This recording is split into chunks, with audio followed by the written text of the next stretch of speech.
The regular meeting of the Chula Vista Elementary School District Board of Education is now in order.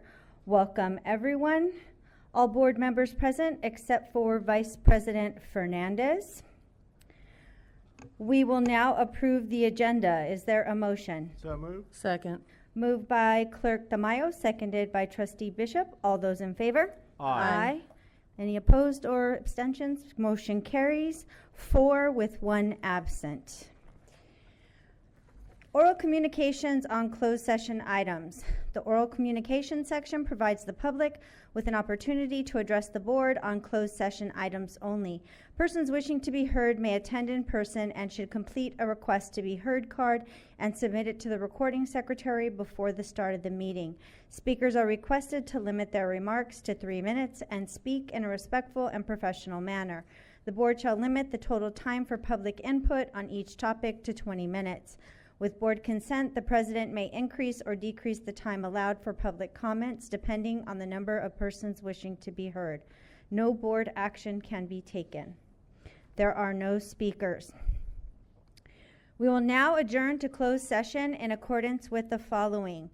Government Code Section 3549.1D and 54957.6, collective bargaining, employee negotiations, agency negotiators, Fagan, Friedman, and Fulfrost, LLP, and Adams, Silva, and McNally, LLP. Employee organizations, Chula Vista Classified Employees Organization, Chula Vista Educators, non-represented employees, Administrators Association of Chula Vista, Government Code Section 54957, Public Employee Discipline, Dismissal, Release, and Government Code Section 54956.9D1, Conference with Legal Counsel, Existing Litigation in the Office of Administrative Hearings, Case Number 2024060358.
We now reconvene to open session with all board members present except for Vice President Fernandez. Closed session announcements will be made by Clerk Tamayo. Thank you. Government Code Section 54956.9D1, Conference with Legal Counsel, Existing Litigation in the Office of Administrative Hearings, Case Number 20-2406-0358. On the motion by Member Bishop, second by Member Tamayo, the Board approved the settlement agreement by the following votes. Ayes, Bishop, Ugarte, Dominguez, Cervantes, Tamayo, Fernandez absent. Government Code Section 54957B1, Public Employee Discipline Dismissal Release. On the motion by Member Tamayo, second by Member Bishop, the Board approved the resignation agreement concerning employee number 2010-72-48-14 by the following votes. Ayes, Ugarte, Bishop, Dominguez, Cervantes, and Tamayo, Fernandez absent. That's all I have to report. Thank you.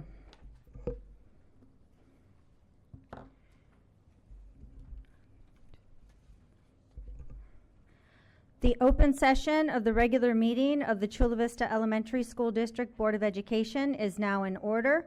Welcome, everyone. We will now, all members are present except for Vice President Fernandez. And Mr. Pong, if you will lead us in the Pledge of Allegiance.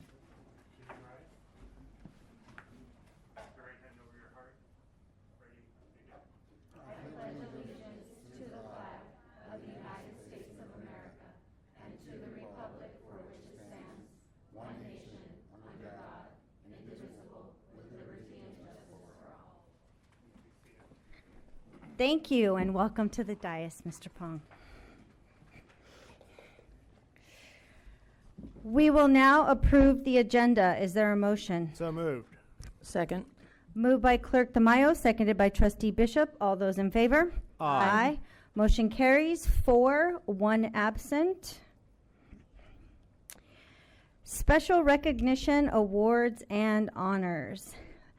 Miss Carroll, recognition of the Odyssey of the Mind and Robotics World Finalist teams. Thank you, President Ugarte and board members and Dr. Reyes. I am so proud tonight to be able to recognize 2 incredible teams from Discovery Charter School. The first is their Odyssey of the Mind team. And so 4 Odyssey of the Mind teams brought trophies back to Discovery Charter School this year. They won 1st, 2nd, 3rd, and 4th place trophies between regional qualifiers and state championships. The middle school girls team represented America, California, and Discovery Charter School proudly by placing 14th in the World Finals. We also have Discovery's Lego Robotics team here, and they had 4 dedicated teams compete at the regional level. 2 of these teams placed as the top 2 teams, excelling and advancing to the state championships. The Green Dragon Bots team further distinguished themselves by placing at the state level and earned a spot at the Western Edge World Finals. So we are very excited to have these 2 teams here tonight and to have their coach, Miss Amy Markham, here to join them. And so we'd like to recognize them.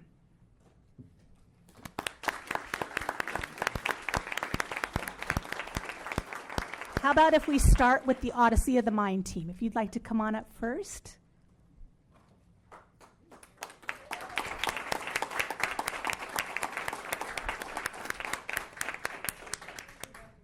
Mrs. Markham, you want to come on up with them? Okay. Mrs. Parker, too. Thank you, Mrs. Parker.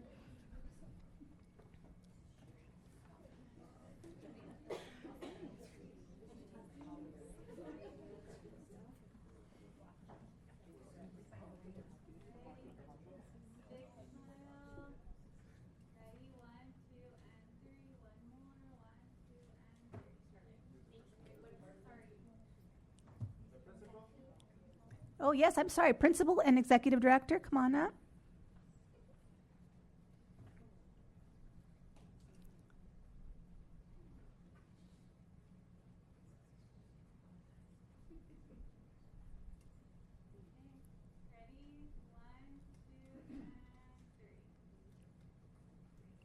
Congratulations.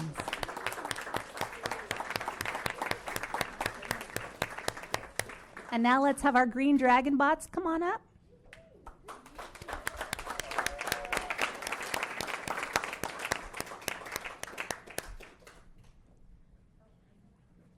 Absolutely. And Coach Marissa and Coach Denny and Coach Joanna, please come on up and join us.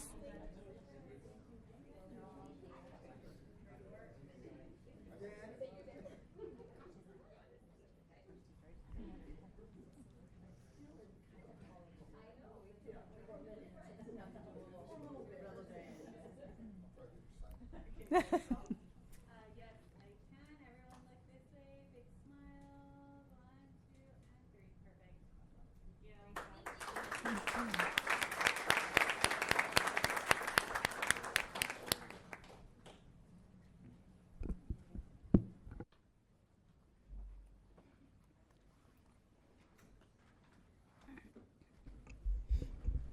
Board comments? I had a few minutes to speak to some of the green dragons, Mila and Valentina, and on the spot questions, and those, they were on it. And that just speaks to the whole team, how strong you are, how much you've practiced, how much you've rehearsed, how much you've gotten together to build the team, to build your projects. And I asked, one of the challenges and was, well, we got COVID. Well, okay, that's a challenge. And then you got something else that put you guys out. And then, of course, it takes the parents to run you guys around, bring you here, bring you there, or unless you live right across the street. But thank you very much for representing the whole of Chula Vista Elementary School District, because that's what you did, all of you. And to your parents and your coaches, your teachers, thank you for sharing your treasures. Thank you.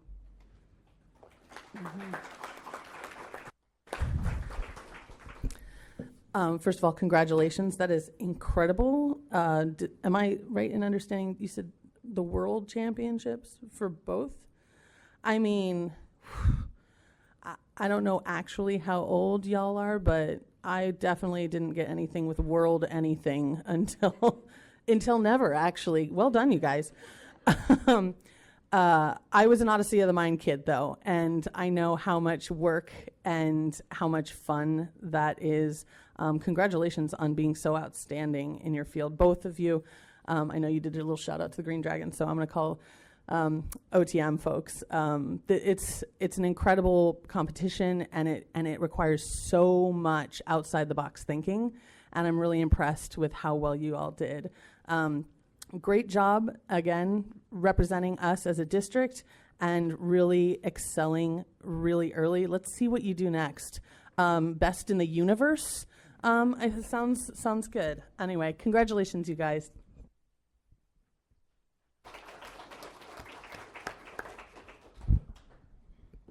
It's amazing to be able to have that achievement at such an early stage in your education.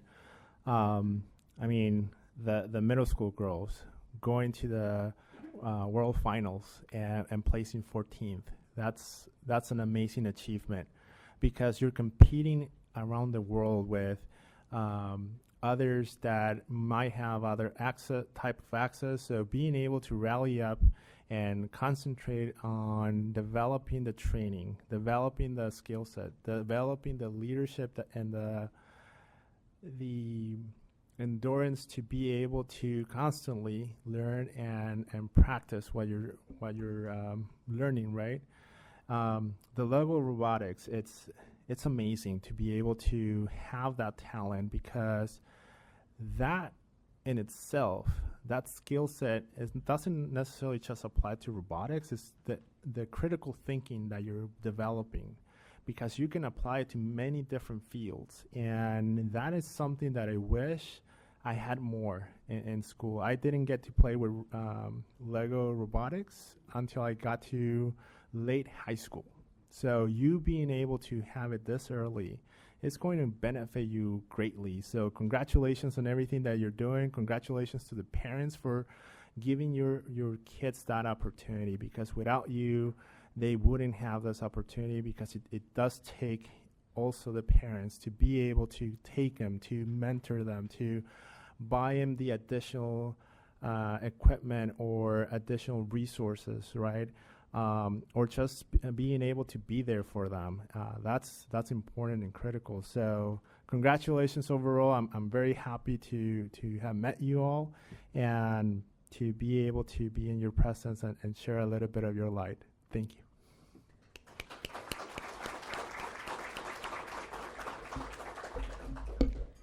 I want to, again, emphasize everything my colleagues say, and we joke that I should have a shirt that says what they said. But you're perfect, all of you are a perfect example of, when people, I don't know that you so much know this, but we hear it all the time as educators. Why do I need math? Why do I need, I never use it. You guys are using it and applying it every day in the things that you're doing, and I want to congratulate you, because this is a major accomplishment.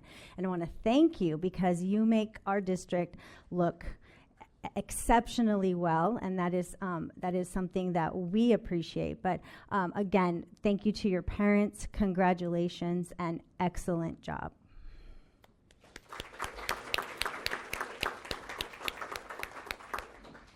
And if you would like to sneak out before we go to public comments, you are more than welcome to do that at this point.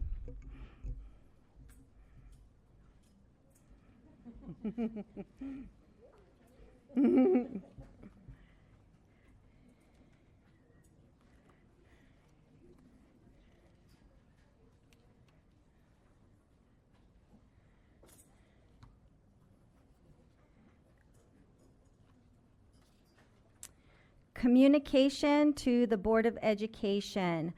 Chula Vista Classified Employees Organization, Miss Angela Reed.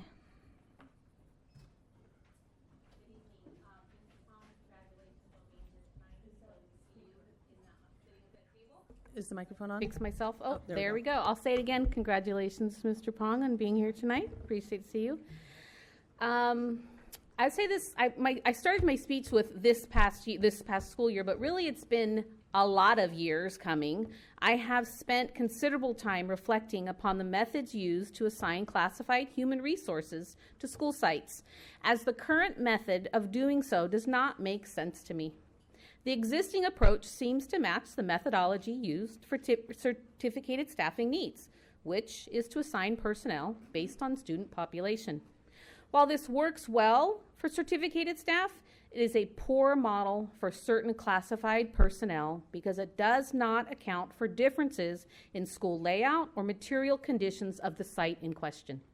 For example, these factors are more significant for custodial support and noon duty supervisors than student population alone. CVCEO has been working closely with Giovanna Martinez and his facilities department to address custodial staff responsibilities and the need to update the tools and formulas that the district uses to allocate staffing levels. This valuable collaboration between CVCEO and the facilities to update staffing needs and the training has been quite illuminating and highlights a matter that I must address with you. Specifically, an appeal to appropriately assess the required classified resources and to appropriately apply those resources to each school based on actual need. For example, our analysis of the custodial needs for Sotomayor Elementary, based on required levels of sanitation utilizing data from the Association of Physical Plant Administrators, the APPA, the California Association of School Business Officials, CASBO, and the International Sanitary Supply Association, the ISSA, all of which are organizations that publish widely accepted industry best practices. And using the square footage requiring for said coverage, Sotomayor will need up to 5 night custodians, not the 1 or 2 that are currently allocated by utilizing the antiquated and incorrect metric of student body population. Failing to assign adequate resources would, in this case, compromise sanitation and force custodians to cut corners.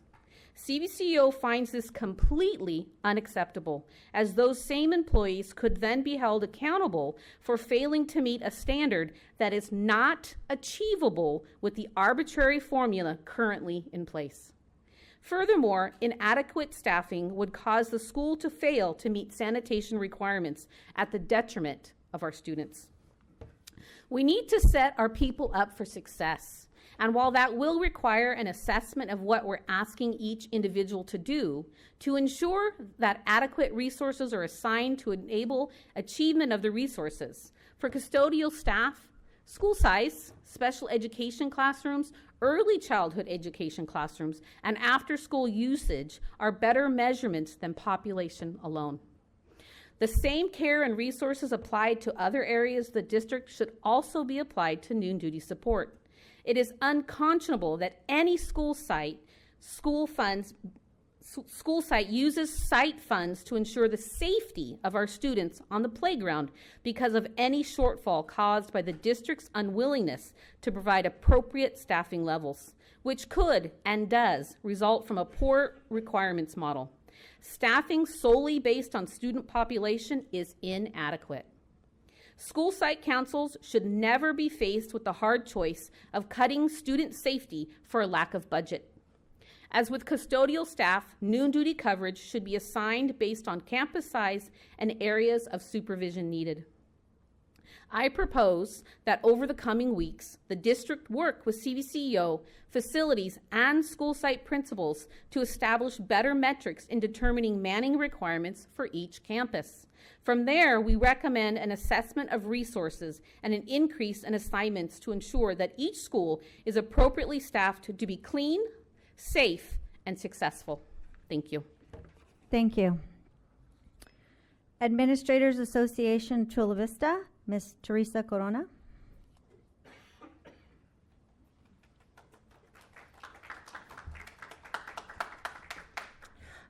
Good evening, President Ugarte, members of the board, and Dr. Reyes. It is with great honor and pride that I stand before you tonight as President of Administrators Association Chula Vista to speak on the momentous occasion of ratification of our first ever contract. This milestone is not only a testament to the hard work and dedication of everyone involved, but also a significant step towards fostering a collaborative and supportive educational environment for our district. First and foremost, I want to extend my heartfelt gratitude to the bargaining teams from both the district and from AACV. The commitment, perseverance, and willingness to engage in open and honest dialogue have made this agreement possible. And to our union bargaining team, their dedication to advocating for the needs of our administrators really has been unwavering. To the district's bargaining team, your readiness to understand, to listen, address our concerns has demonstrated a true spirit of partnership. This contract represents more than just an agreement. It symbolizes a shared vision for our district. By formalizing our working conditions as administrators, we're setting the foundation for a more stable and productive work environment. This stability really is crucial for our administrators who play a pivotal role in shaping the educational experiences of our students. So the benefits of this contract will, I believe, extend beyond the administrators. When our administrators feel valued and supported, they are better equipped to lead their schools effectively. This positive impact trickles down to teachers, to staff, and most importantly, to our students. A strong leader works to create a strong school community, fostering an atmosphere where everyone can thrive. This contract also exemplifies the district's commitment to fairness and equity. By acknowledging and addressing the challenges faced by our administrators, we really are taking a significant step toward creating a more inclusive and just work environment. The ratification of this contract marks the beginning of a new chapter for our district. It is really a testament to what we can achieve when we work together with a common purpose and shared commitment to bettering our educational community. So thank you once again to everyone who played a part in this historic achievement. I'm looking forward to the item on our agenda, and together we really are paving the way for a brighter future for our district, for our administrators, and most importantly for our students. So thank you. Thank you. Oral communications. The oral communication section provides the public with an opportunity to address the board on non-agenda items. Persons wishing to be heard may attend in person and should complete a request to be heard card and submit it to the recording secretary before the start of the meeting. Speakers are requested to limit their remarks to 3 minutes and speak in a respectful and professional manner. The board shall limit the total time for public input on each topic to 20 minutes.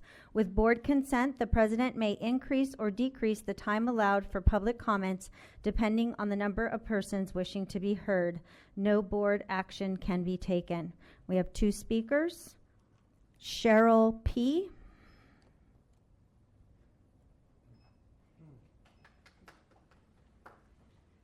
Thank you. I just wanted to take a few minutes as the president of the Military Order of the Purple Heart Auxiliary Unit 49 to thank Dr. Reyes and the district for approving the raising of the Purple Heart flag on National Purple Heart Day, August 7th. This is a day that we acknowledge and remember the sacrifices made by our service members who've been wounded or killed in action during combat with our enemies. The award was created on August 7th, 1782 during the Revolutionary War by General George Washington. It is the oldest military award still presented to service members. Washington, short on money and supplies, wanted to show his appreciation to his soldiers. He created the military badge of merit out of purple cloth trimmed in gold, one of the first awards in military history that could be given to a lower-ranking soldier. Most of the time it was the aristocrats who were the officers and were awarded. The award fell into disuse after the Revolutionary War. While going through Washington's papers to prepare for the National 200th birthday celebration, the order that created the badge by Washington was rediscovered in his papers. It was redesigned. It kept the purple shape, the purple heart on it, and the gold trim. They added a profile of George Washington, and they added his coats of arms. His family was from England, and that is his English coat of arms. General Douglas MacArthur received the first Purple Heart issued on Washington's 200th birthday on February 22nd, 1932. The Military Order of the Purple Heart and Auxiliary formed a few months later on August 7th, 1932.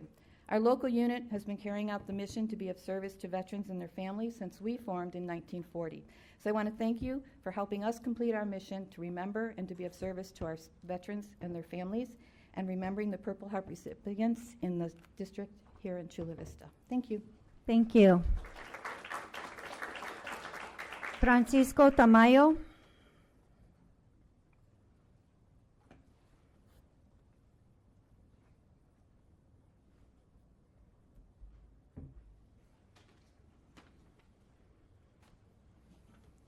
Good afternoon.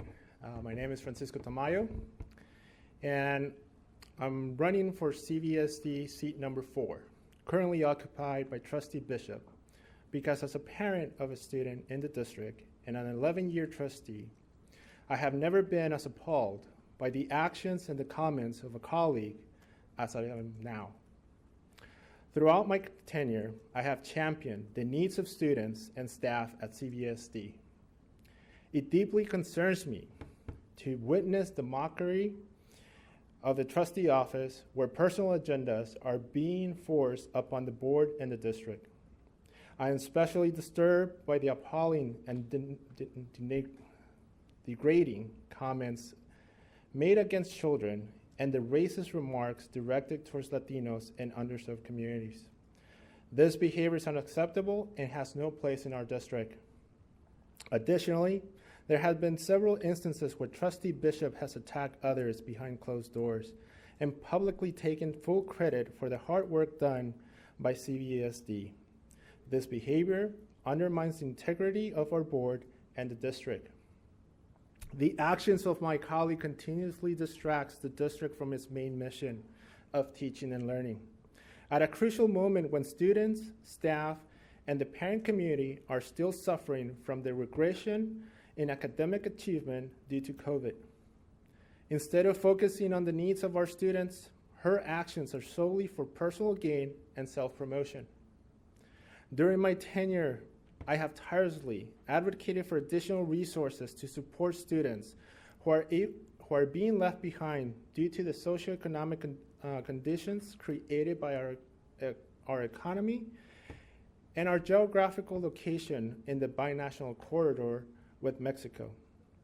As a district with a Latino student population of over 70%, and as a first-generation immigrant myself, I understand the struggles of an EL student population and the challenges of students immigrating into this country. I am fully committed to ensuring that every student continues to have the opportunity to succeed and always will be my top priority. I have championed creating social and emotional supports in the classroom and removing barriers to access new experiences, enabling students to envision themselves in careers they might not have otherwise considered. As someone who has been a labor leader and a true champion for classified employees, I'm standing up and raising my voice because of our parent community and staff are demanding strong leadership to protect students, parents, staff, and community. That's why I'm declaring officially my candidacy for seat 4. Enough is enough. Thank you.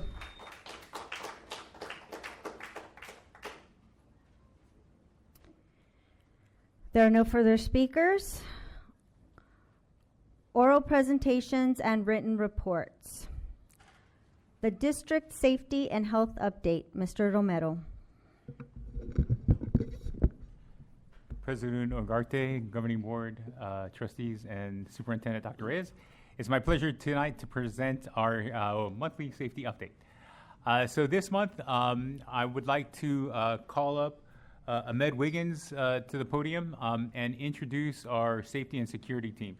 The district, alongside with multiple members of our leadership community, including our members of our association representatives, so our classified, our certificated, and our administrative leaders have all asked for this district to make sure that we provide the safest environments for our staff.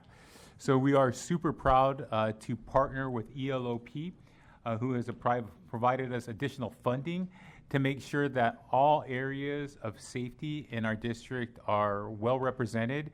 And so 3 years ago, I embarked in coming to the greatest district in the state of California and recognized that we had one safety person handling the largest school district in the state, elementary school district in the state of California. It's my pleasure today to introduce our Ahmed Wiggins, and he's going to introduce you to our safety and security team.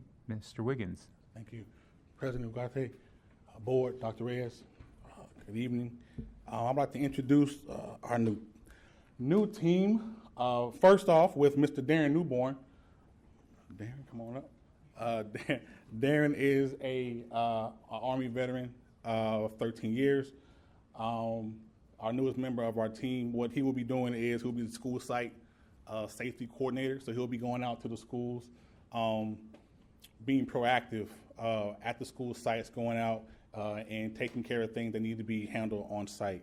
As for our 4 facility operations and security area supervisors, we have Cesar Gracias, Miguel Ortiz, Oscar Carrillo, and Basil Gallegos.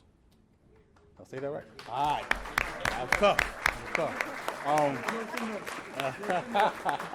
They helped me out with the name. They were like, I was practicing. It was close enough. As you can see on the board, the facilities operations and security area supervisors have been given their own basically sector. So you have the northwest sector would be Cesar Miguel. They have the southwest, Oscar southeast, and Basilio have the northeast. You can see the schools that they'll be under, or that will be under them on a slide. However, with that said, they are very interchangeable in what they do. They support one another. I've been working with them for a little while now with different things, and they are very excited to do this job, and also they are on it. Oftentimes they beat me to the school site. By the time I get there, they give me a heads up as far as what's going on. And I look forward to continuing to build this team and doing great things as it pertains to safety and security for CVSCD. Thank you. Thank you.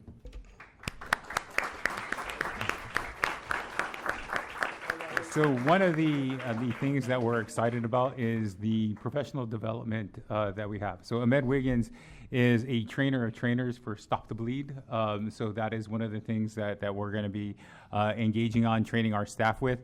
He's also been certified to provide CPR training. And so we're going to offer free CPR classes to all of our staff to make sure that any staff member that wants to be CPR trained can do so at no cost to them, because that only benefits our ability to provide immediate safety to that. I'm also proud to say that we had a meeting today with the Chula Vista Police Department, and Ahmed Wiggins led that meeting where we talked about our EJIX rollout. And Ahmed, that is Tuesday?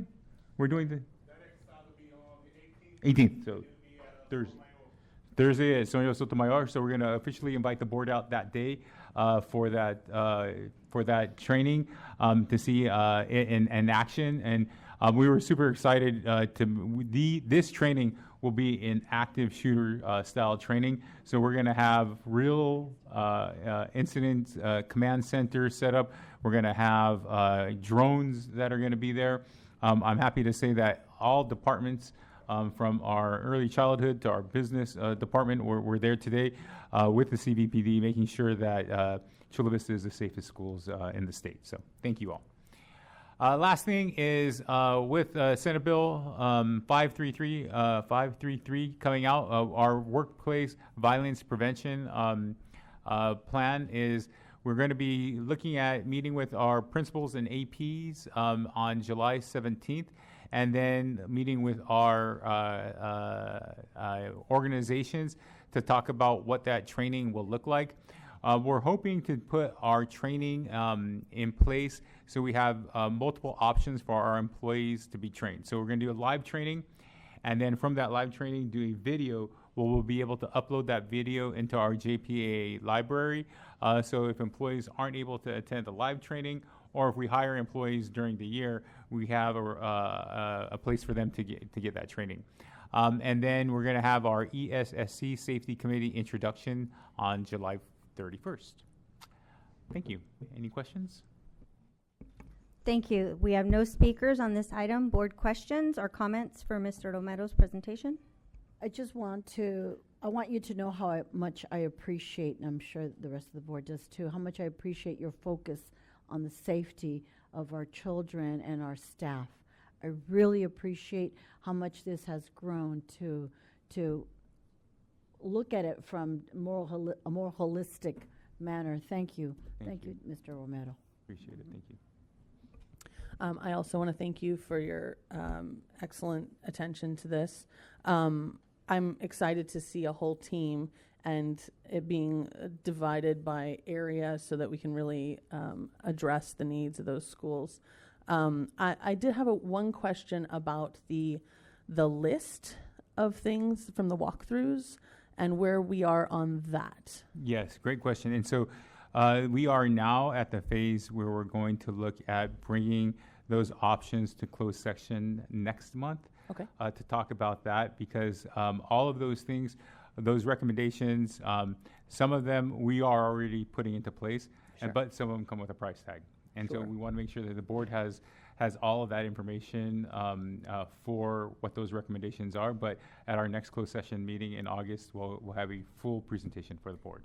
Thank you. And I noticed that you said that, am I correct in understanding that ELOP money is used for this safety team? Yes. And how does that work? So great question. So what happens is we provided custodial support during the regular day, and during extended time, the percentage of extended time that we have staff available can be used to backfill expenses that are happening during the day. So we're basically paying for a full-time position out of our district funds. That additional time that we have for ELOP, we're using that to provide safety managers. So basically taking that additional money putting it towards 3 of those safety, regional safety managers that we have, and offsetting the cost to the general fund. Fantastic. I love it when we don't have to take more money out of the general fund and get more stuff. Thank you so much. I appreciate it. Thank you. What I don't love is that we're taking away from students, because that ELOP money was meant for student activities. And I get that we're funding something that has to be done, but what happens to that position when the ELOP money runs out? So great question. This is the ELOP money, the mechanism that's used to provide the funding isn't a reduction in any of the ELOP programs and offerings. So I appreciate you doing that, because I don't want anyone to leave to thinking that we're using money that shouldn't be earmarked for students.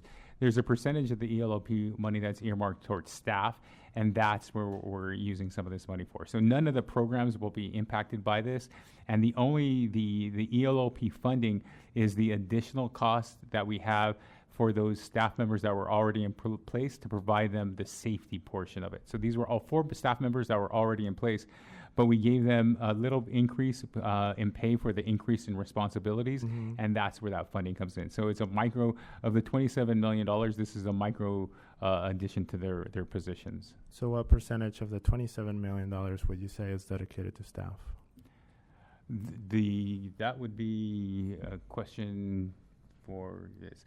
A majority of the money is dedicated to staff, because the staff is the one providing the services. So, I mean, I don't have that offhand. I don't know if Omar's in the audience.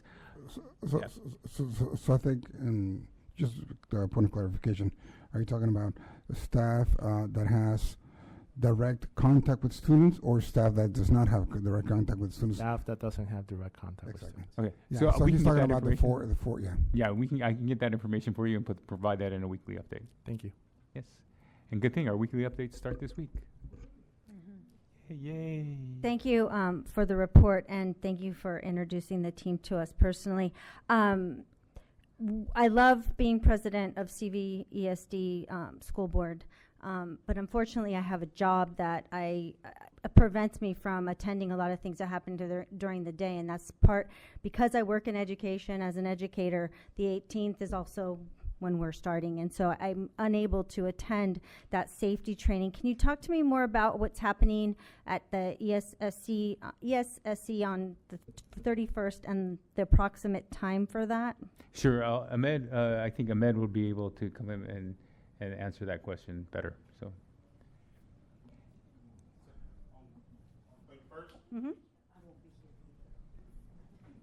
The safety introductory. That is, that's for the workplace violence. That's for the safety committee members to be introduced to the workplace violence policy. So the vendor will either come in person or virtual. It's a virtual meeting, so she'll be on virtually, and she'll be explaining the policy, how it works, and answering any questions that the committee has on that day. Thank you. That's fine. Thank you. Do we have a time? Do we know? Approximately? If you can get it to me in a report, that's fine. Okay, Perfect. we'll provide that. Thank you. All right.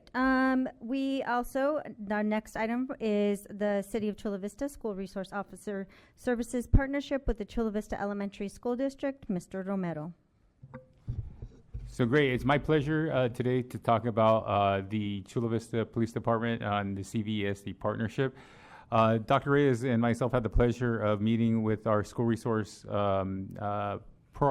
sergeant and a number of leaders in the police department.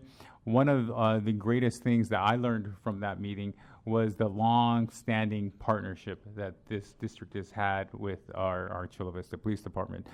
It goes back generations, and part of what we want to celebrate in that partnership is how it works in connection with each other, right?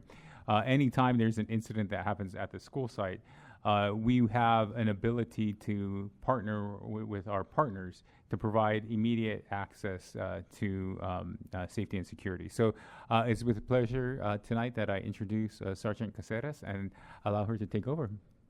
Thank you. Good evening, members of the board, staff, community members. Thank you for having us and allowing us to have this presentation. I am Sergeant Natalie Caceres, and joining me is Captain Matt Smith.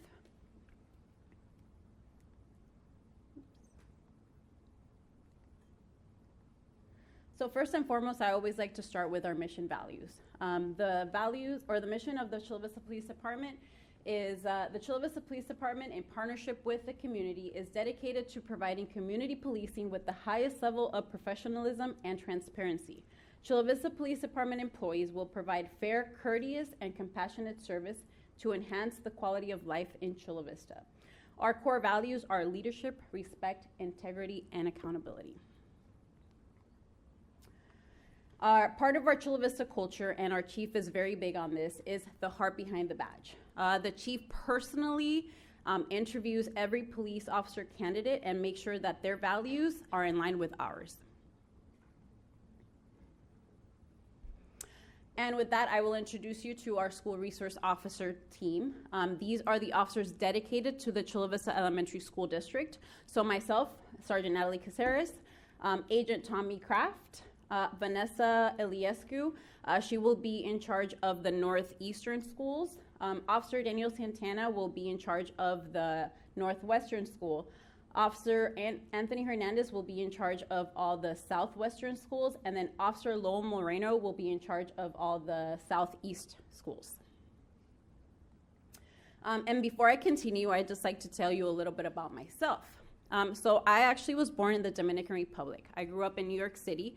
At the young age of 18, I joined the United States Navy, and that's how I actually ended up in San Diego. And like most people, I stayed. It's a beautiful city.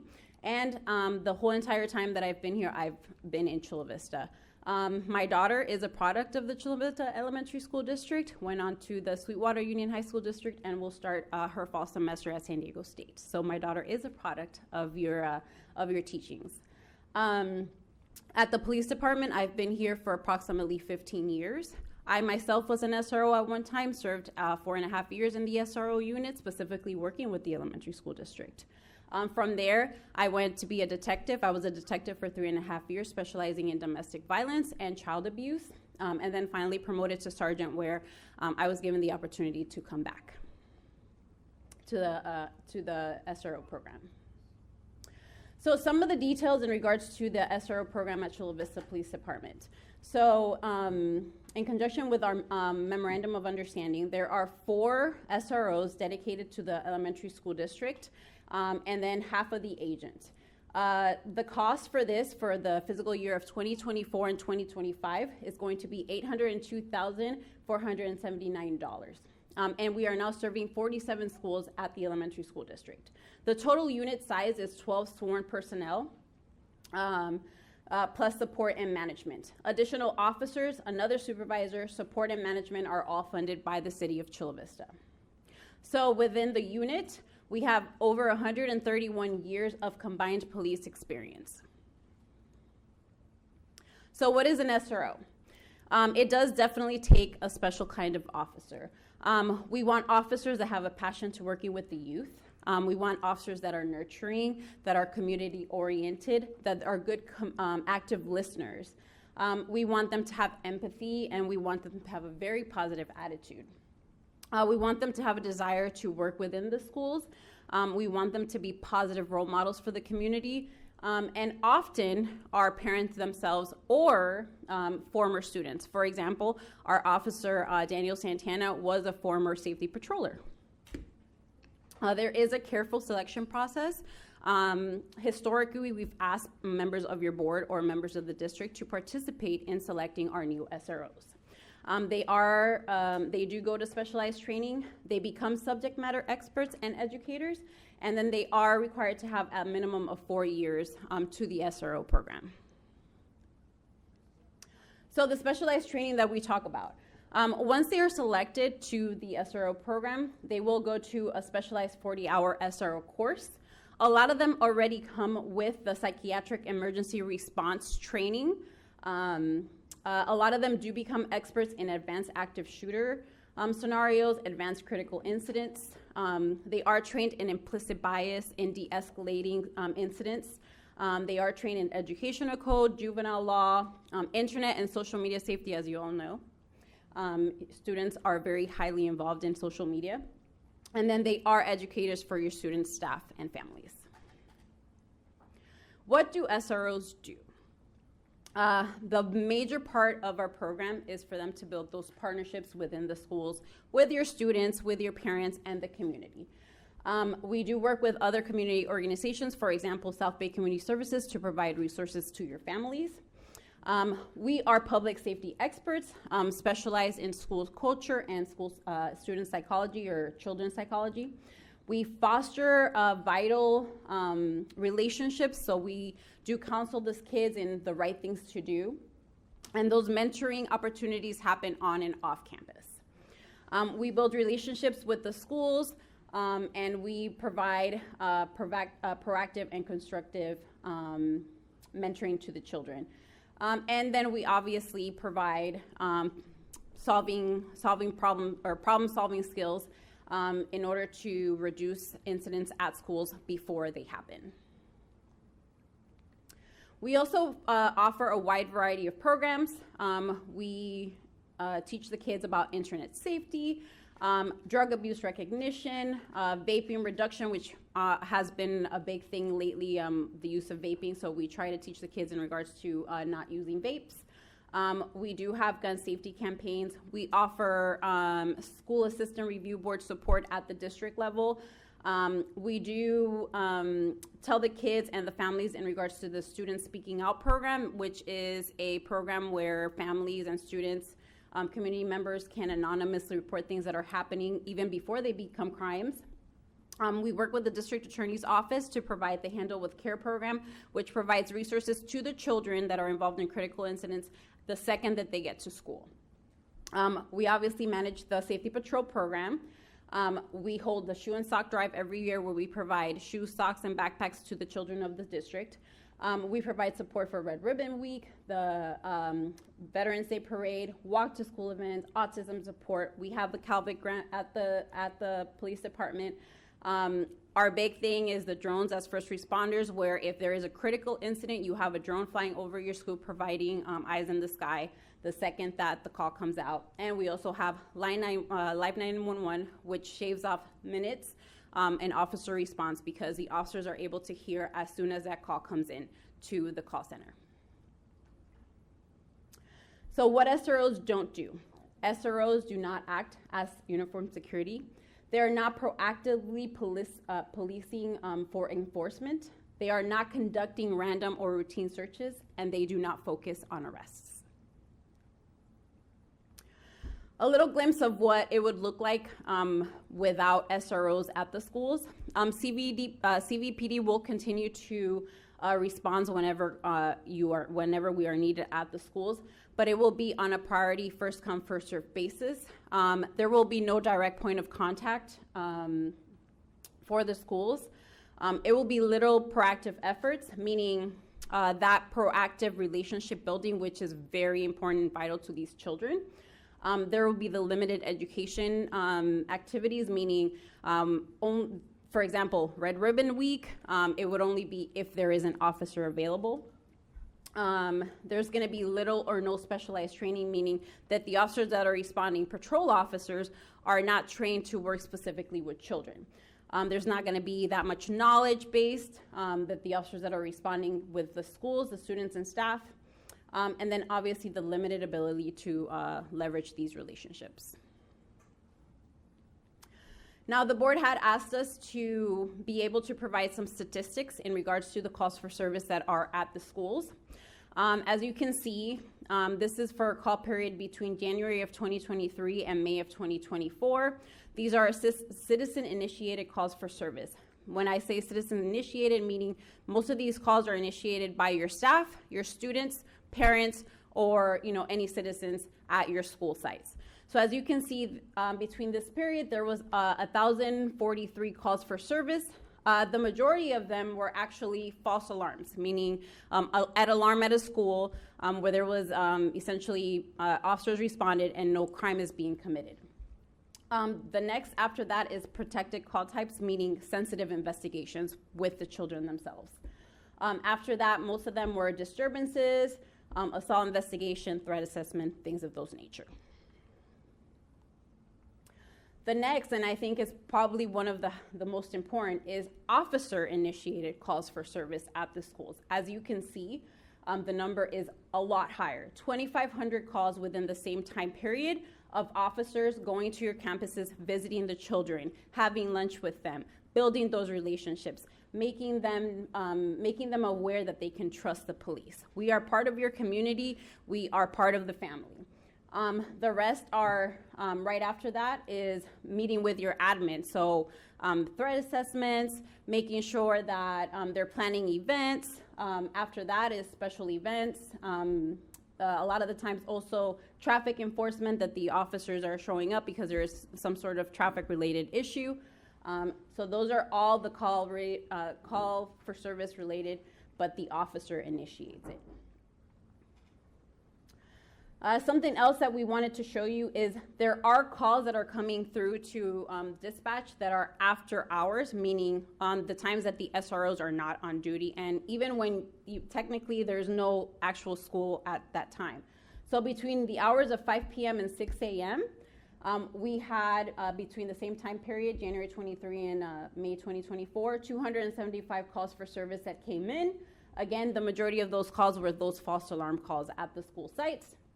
The rest were disturbances, some of those protective types, investigative, sensitive investigations. Now, with these calls for service, 99% of the time you're going to have a patrol responding to these calls. But what we would like you to know is that 99.9% of those times, those patrol officers are contacting the point of contacts of the schools at the police department to letting them know that they responded to the school site. And if there is any follow-up that is needed, the SRO is still going to most likely be doing that follow-up the next day. So over the years, some of the things that the SROs have been involved in. To date, Chula Vista SROs have donated over 4,000 pairs of shoes, socks, backpacks, and backpacks to the students of Chula Vista Elementary School District. CVPD has spent over $400,000 to hold Safety Patrol Camp since Safety Patrol has been in inception. Recently, actually 3 weeks ago, we were able to hold Safety Patrol Camp for the kids since COVID, so we were very happy to be able to spend that time with the kids. Every year, CVPD hosts safety patrollers and their families for a very private and special event at Chula Vista Police Department, which is Major Day. Every year, CVPD invites children of the elementary school district to our holiday bike giveaway. Also, CVPD invites Chula Vista Elementary School District families to the holiday meal giveaway. We also host Shop with a Cop for the kids, and then Safety Patrol Night at Petco, where the children are able to enjoy a baseball game with their SROs. So that is a little bit about us. We look forward to continuing this partnership. We know it takes a village, and we are very happy to be part of that village.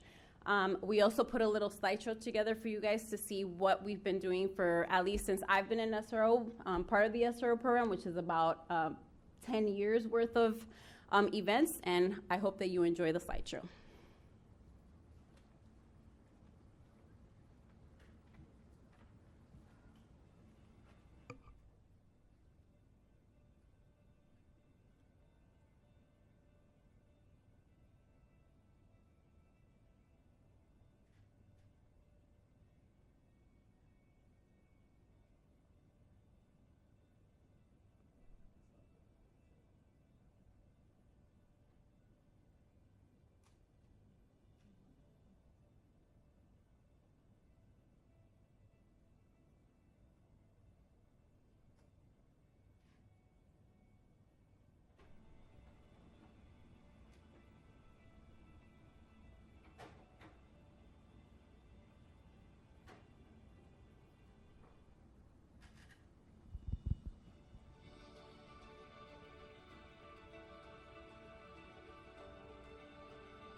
have any questions?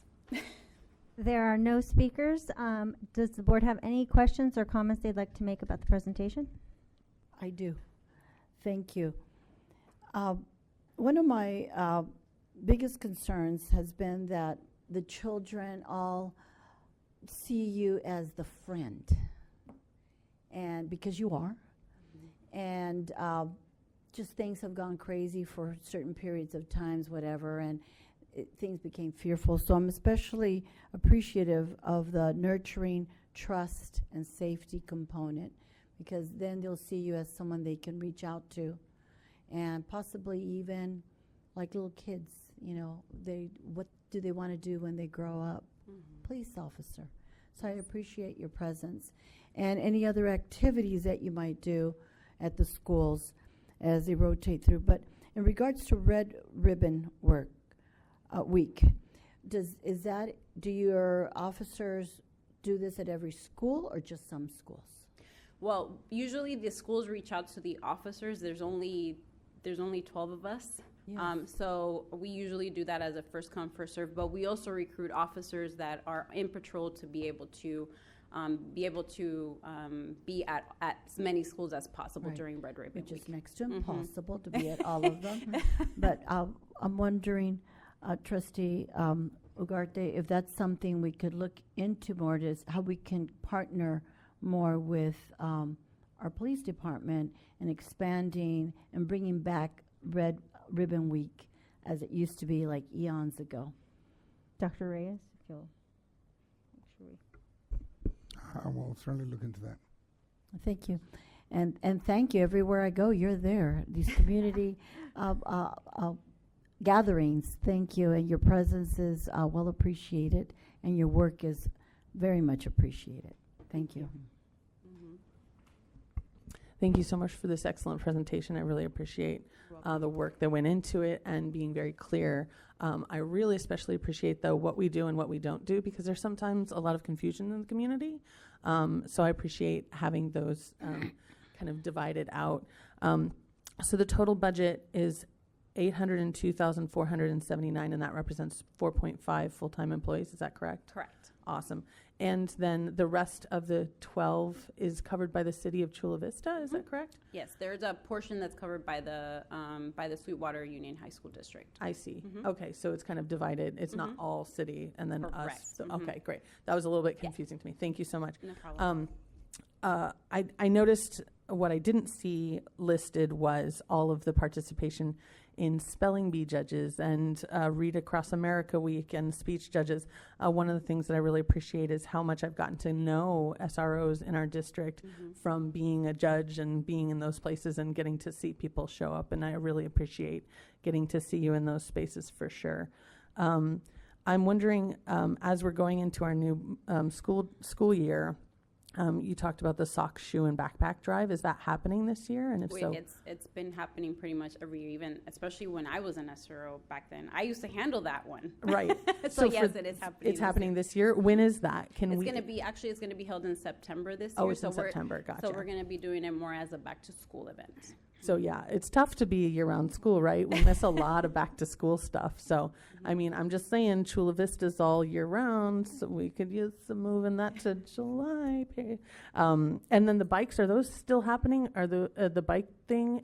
So that usually happens for the holidays. Has that happened since COVID? I know that we had a bike drive. Was it the same one or was it a different one? Oh, we had our own bike drive. Okay, bikes for everybody. Okay. Well, I really appreciate the presentation. Honestly, I've asked for exactly what you gave me in the past, and I really appreciate that you've addressed all of the questions that I've had. Thank you so much. You're welcome. No, thank you. Obviously, we have had this partnership for a long time with the district, and knowing that you've been and us, the SROs, have been in our schools, especially creating that educational component, right? To me, that's the key. The safety is very important, but equally important is that education component to making sure that the kids, our students, are seeing that police officers are not these bad guys that they paint on the news sometimes. It's their friend, they're the community, they're neighbors, right? They live in this community. So being able to see that, and I have attended several throughout the many years I've been here and on the board, I have attended several of your events, and seeing those smiles on the kids when the police officers are there interacting with them and doing activities, that brings joy to my heart, but also I know is valued by the community to be able to see police officers in a different light. So I'm hopeful to continue this partnership. I know I've been a strong supporter for continuing, and even when things were tough, because it is a price tag, but I think every single penny is worth the protection that we have in this district. So thank you for everything you do. Please share with your whole team the appreciation. You're welcome. Thank you. This was a very comprehensive and informative presentation, and as my colleague said, it answered every question that we could possibly have. I do want to make a little side note about the fact that this is more than you just saying this. I've actually seen this. When I did Read Across America, my big claim to fame was that I was the teacher of the student's teacher, and they were all excited. But then when they announced that the next person that was coming in to read was a CVPD officer, that was a rock star, and they were like, "Oh my God!" And so I was like, I felt a little deflated, but it proves to me that the things that you're saying here, developing those connections with our students, our community, and our families, is happening, and the kids do appreciate it. So thank you very much. You're welcome. Thank you. Now, if I could share one more thing. What makes me the most passionate about doing this job is when I get a text message from one of your staff saying that we responded to a call because of whatever, and the child says, "I'm not afraid anymore." That is what makes me want to come to work every single day. So thank you for giving us the opportunity. Thank you.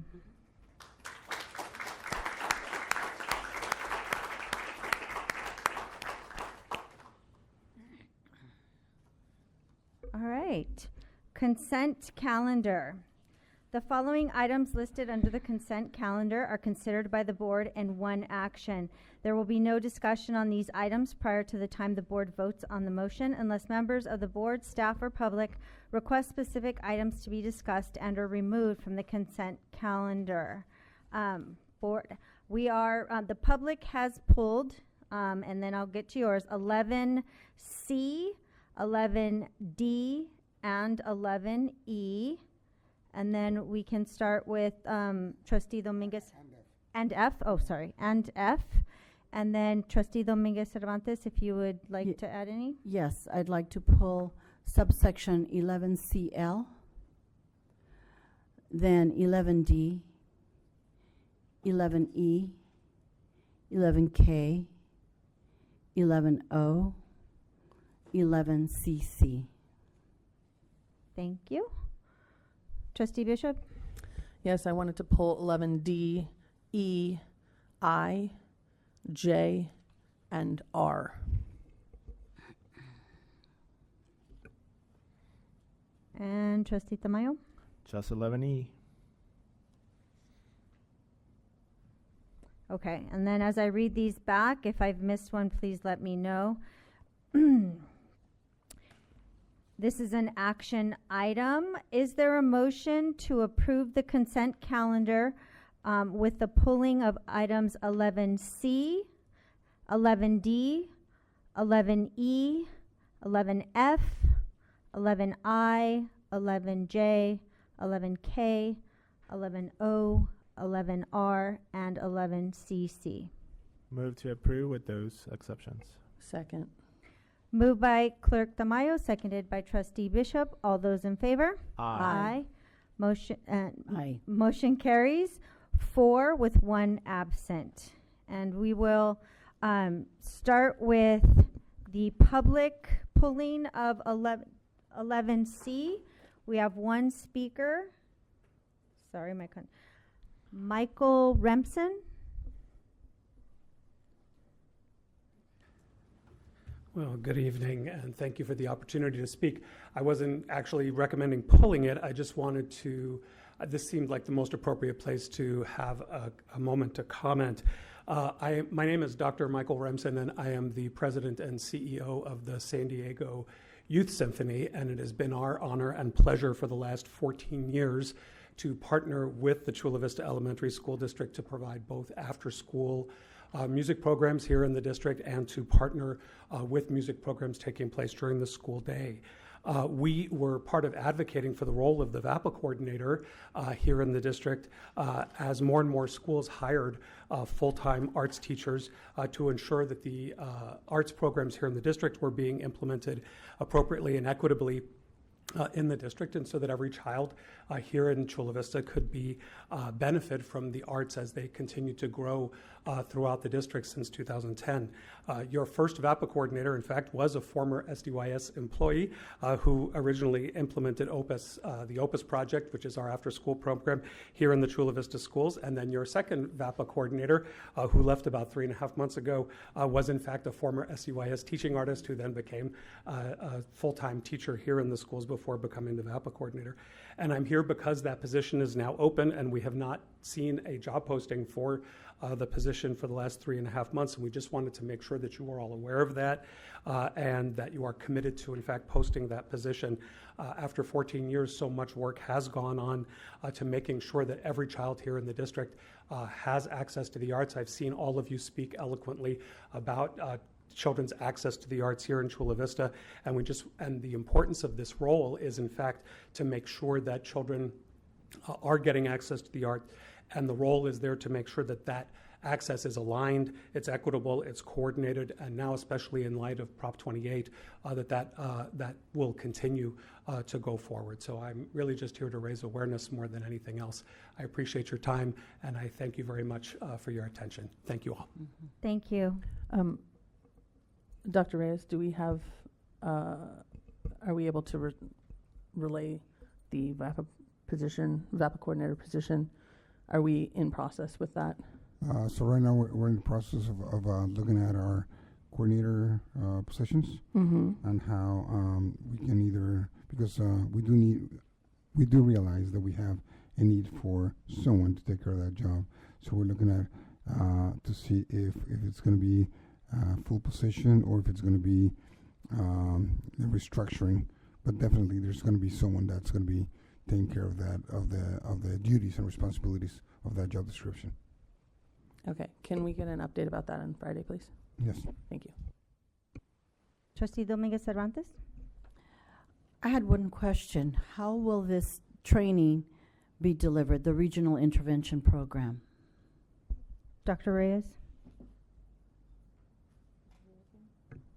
CL. Yes, Casey? Yes. So this is the agreement for our PIP program. And so it's a requirement for us to have this contract with them to do monthly training. So we give them our data, and then they look at the implementation that we're doing with these programs, and they require us to do this training. So it's virtual for the PIP staff. Thank you for the clarification. Is there a motion to approve 11C? Second. Moved by Clerk Tamayo, seconded by Trustee Dominguez Cervantes. All those in favor? Aye. Motion carries 4-1 absent. 11D. We have one speaker, Mary Davis.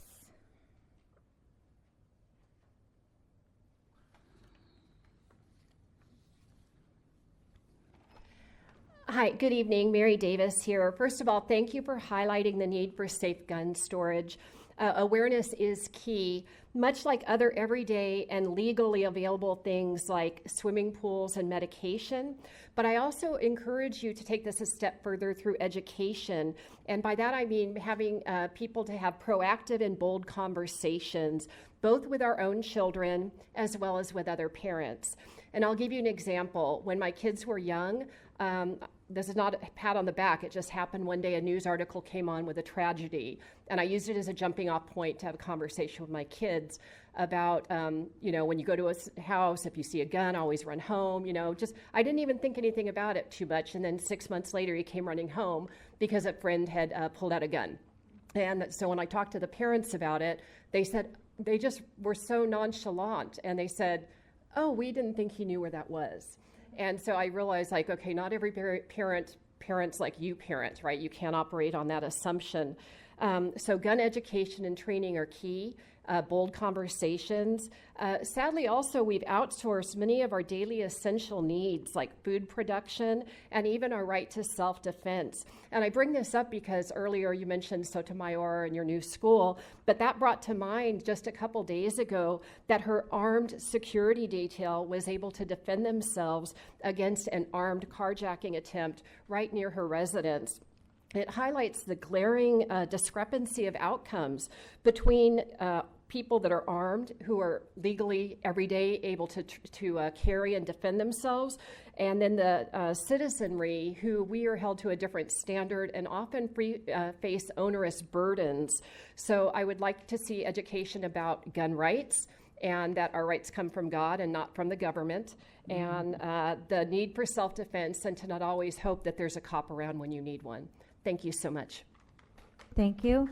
Trustee Dominguez Cervantes? I want to preface what I'm about to say with the fact that I do want a motion to approve with this resolution, but with the following amendments. I think there's a need to rewrite or edit the cover sheet, second paragraph under background information, and delete the fourth and fifth whereas, as they do not accurately reflect the focus of this resolution. I can explain why. So I want to go back to your first The amendment. resolution? So you said the background information? Yes. And what specifically on those? Well, it reads, as schools have reopened in person after a time of uncertainty, that I think needs to be updated to reflect that we're at a different phase in time. I just think it's it needs to be refreshed, I think, in essence. It's been a few years, and I believe the sentence could do with some editing. Okay. And in regards to the fourth and the fifth whereas, if suicide numbers are going to be quoted in this gun safety resolution, the numbers quoted should be those related to self-inflicted firearm suicide, or at least call them out. And in regards also to the fourth and fifth whereases, the numbers in this resolution quote a 2007 to a 2016 time frame. And it also states that in 2019, suicides as a whole in San Diego County decreased to 12.8 per 100,000, the lowest since 2011, but there is no indication of firearm-related suicides or the ages. There is also, I searched it up, there is a 2023 Suicide Prevention Council, the SPC report card, which reports the numbers between 2018 and 2021. So there's something that's more current there, which it states decreased to 10.8 per 100,000, but that during COVID, when everyone was shut in, there was a 1.01 increase. So in essence, I would just like those items. So what I'm hearing, and Yes. then you can correct me if I'm wrong, is, and you can tell me if you would like to do this or not, is that you would motion to table this so that we could make these adjustments and then approve it after tabling, like next It makes more sense. Thank you, Chairwoman. So that I would like to motion to table this resolution. Second. So it's been motioned by Trustee Dominguez Cervantes to table, and seconded by Clerk Tamayo. All those in favor of tabling? Is there any further discussion on that? I just have. Oh, would you like to add? I just question. Obviously, I very much support this resolution. I appreciate the fact that some of the information is out of date. So the crux of the resolution is not anything that you object to. I do just not. the Safety the- is the most- huge. Agreed. So the most important thing is just to update the numbers in terms of. Okay, I fully support this. And Okay, we'll so vote all on this. those in favor? Aye. Motion carries 4-1 absent to table this until we make those revisions.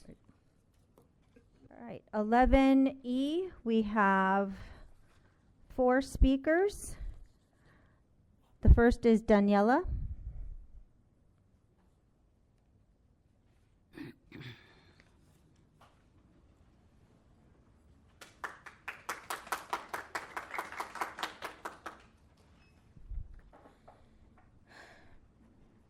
Jewish American Heritage Month needs to be added to the list of months educators in the elementary school district are encouraged to recognize. During my time in Joseph Casillas Elementary School, I was one of 3 Jewish students. The other 2 were my sister and a kid everyone thought was my brother. Before various major holidays, my mom and I would organize presentations explaining our culture to my classmates. It was up to me, not even 10 years old, to explain to my peers that I exist. By the time I got to high school, my peers outright told me I was the first Jew they've ever met. Once, I was talking with a few friends and I mentioned I was Jewish. One of them asked, "Does that mean you're rich?" Surprisingly enough, he didn't actually say it to cause harm. A teacher in elementary school told him all Jews are rich and he'd never had reason to question the stereotype. Another time, I was in class and we were researching religions for a project. Some classmates sitting in front of me came across a website talking about Judaism and Jews, and their reaction was to question whether we were even still around. Effects of the abysmal state of education about Jews and Judaism does not just stay in the school system. As of 2023, the ADL's annual count of anti-Semitic incidents was the greatest it's been in the past 45 years. Anti-Semitism may start from ignorance or misinformation in the classroom, but it does not stay there. Psychology Today states the following. According to A.J. Martson, assistant professor of psychology and human services at Beacon College in Leesburg, Florida, one reason we hate is because we fear things that are different from us. By not teaching students about Jews and our prevalence in American history, the result is creating a fear and subsequent hatred of the unknown. America, as we know it now, is built upon notable Jewish Americans. Chaim Solomon was a significant financier of the American Revolution. The words of Emma Lazarus, a proud Jewish American, are written on the Statue of Liberty, praising America's acceptance of refugees. Irving Berlin, a Jewish refugee, wrote the song God Bless America. He also wrote White Christmas. Actually, quite a few Christmas classics are written by Jews. Instead of the first Jew my peers ever knew about being me, why could it not have been Chaim Solomon, Emma Lazarus, or Irving Berlin? What if instead of being forced to explain my existence to my peers, I would have gone to sit alongside them as the teacher recognized the value of Jewish Americans in front of the class? What if instead of a friend's first reaction being to think of a stereotype, they'd remember something positive they'd learned? What if instead of fearing a people they know nothing about, people would embrace a group they're taught to appreciate? Encouraging recognition of Jewish American Heritage Month in elementary schools won't just stay in the classroom, it will be the spark chipping away at the current ignorance being shown towards American Jewry. Thank you. Cheryl P.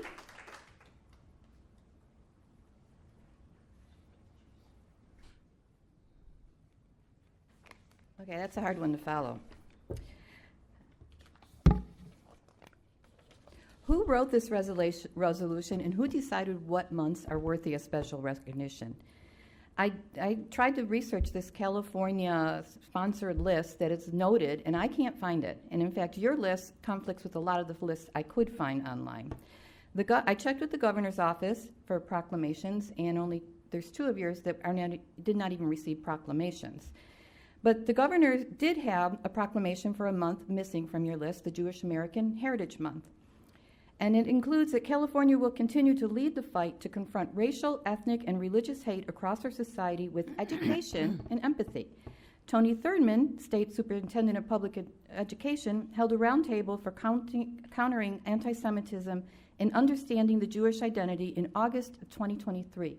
That was before August 7th and what we are dealing with now. A press release included, "Education is the most important tool to counter the rise in anti-Semitism, and to discuss the role of public education in addressing anti-Semitism.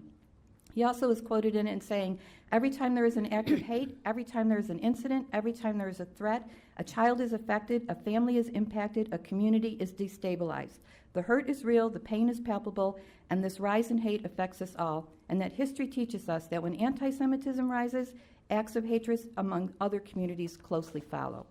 I grew up with anti-Semitism, as did many of my friends of my generation. We can't believe that parents are now, again today, having to start having conversation with their kids like our parents had with us because on how to stay safe because we are Jewish. Whoever wrote this resolution has to be aware of the rise of anti-Semitism in schools at every level, including here in Chula Vista. Every whereas in this resolution is a reason to include Jewish American Heritage Month. The rise of anti-Semitism and violence against Jews is in the news and on social media every day.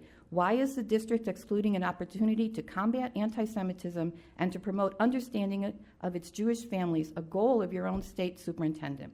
Chula Vista has a deep Jewish history that could be highlighted during Jewish American History Month, like Anne and William, Jewish immigrants from Europe. Having known poverty and hunger, they committed to preventing any child in this community from going hungry. For 50 years, they packed and distributed food boxes to needy children in Chula Vista.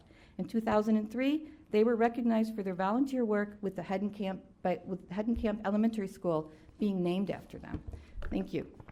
Thank you. Liza Thatcher.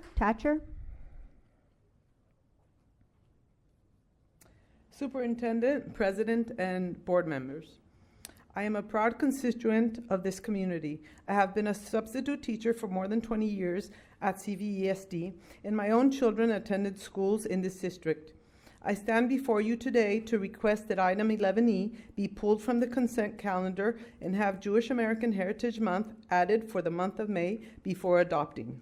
American Heritage Months celebrate the many beautiful and diverse communities that make up the United States of America. From Hispanic Heritage Month to Black History Month, we are given the opportunity to learn about one another and appreciate our unique contributions to society. Jewish American Heritage Month was established in 2006 by President George W. Bush to honor and celebrate the contributions and achievements of Jewish Americans. Since then, Presidents Bush, Obama, Trump, and Biden have all issued an annual proclamation. From the available archive agendas on the district website, which go back to the 2018-19 school year, it looks like there is precedent to add Heritage Months as they are discovered or requested. Women's History Month and LGBTQ+ Pride Month were added the second year, 2019-2020, and Arab American Heritage Month was added in 2022-2023. California Governor Gavin Newsom proclaimed May as Jewish Heritage Month, as did Mayor Todd Gloria and the San Diego City Council. The City of San Diego proclamation highlights the important contributions of Jewish Americans to the history, culture, and prosperity of our nation. JAHM is also recognized by the Department of Education and the San Diego Unified School District.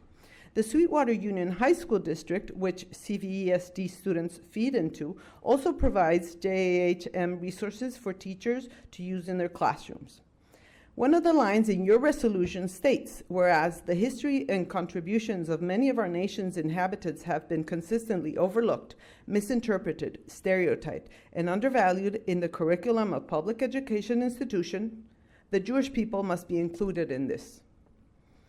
Educating the CVESD community about Jewish American contributions and our experience in the United States is integral to the fight against anti-Semitism in K through 12, which has skyrocketed 900% since October 7th. Again, we are asking for Jewish American Heritage Month be added to resolution in recognition and appreciation of the cultural, ethnic, and linguistic diversity in the Chula Vista Elementary School District for the 2024-2025 school year. Also, and most importantly, that the district utilize the resources that have been provided so that JAHM can be appropriately celebrated amongst your staff and students next May. Your dedication to promoting diversity and fostering a culture of inclusivity is appreciated, and we request that honoring Jewish Americans be no exception. Let's come together to work, and thank you for your attention and consideration. Thank you. Mary Davis.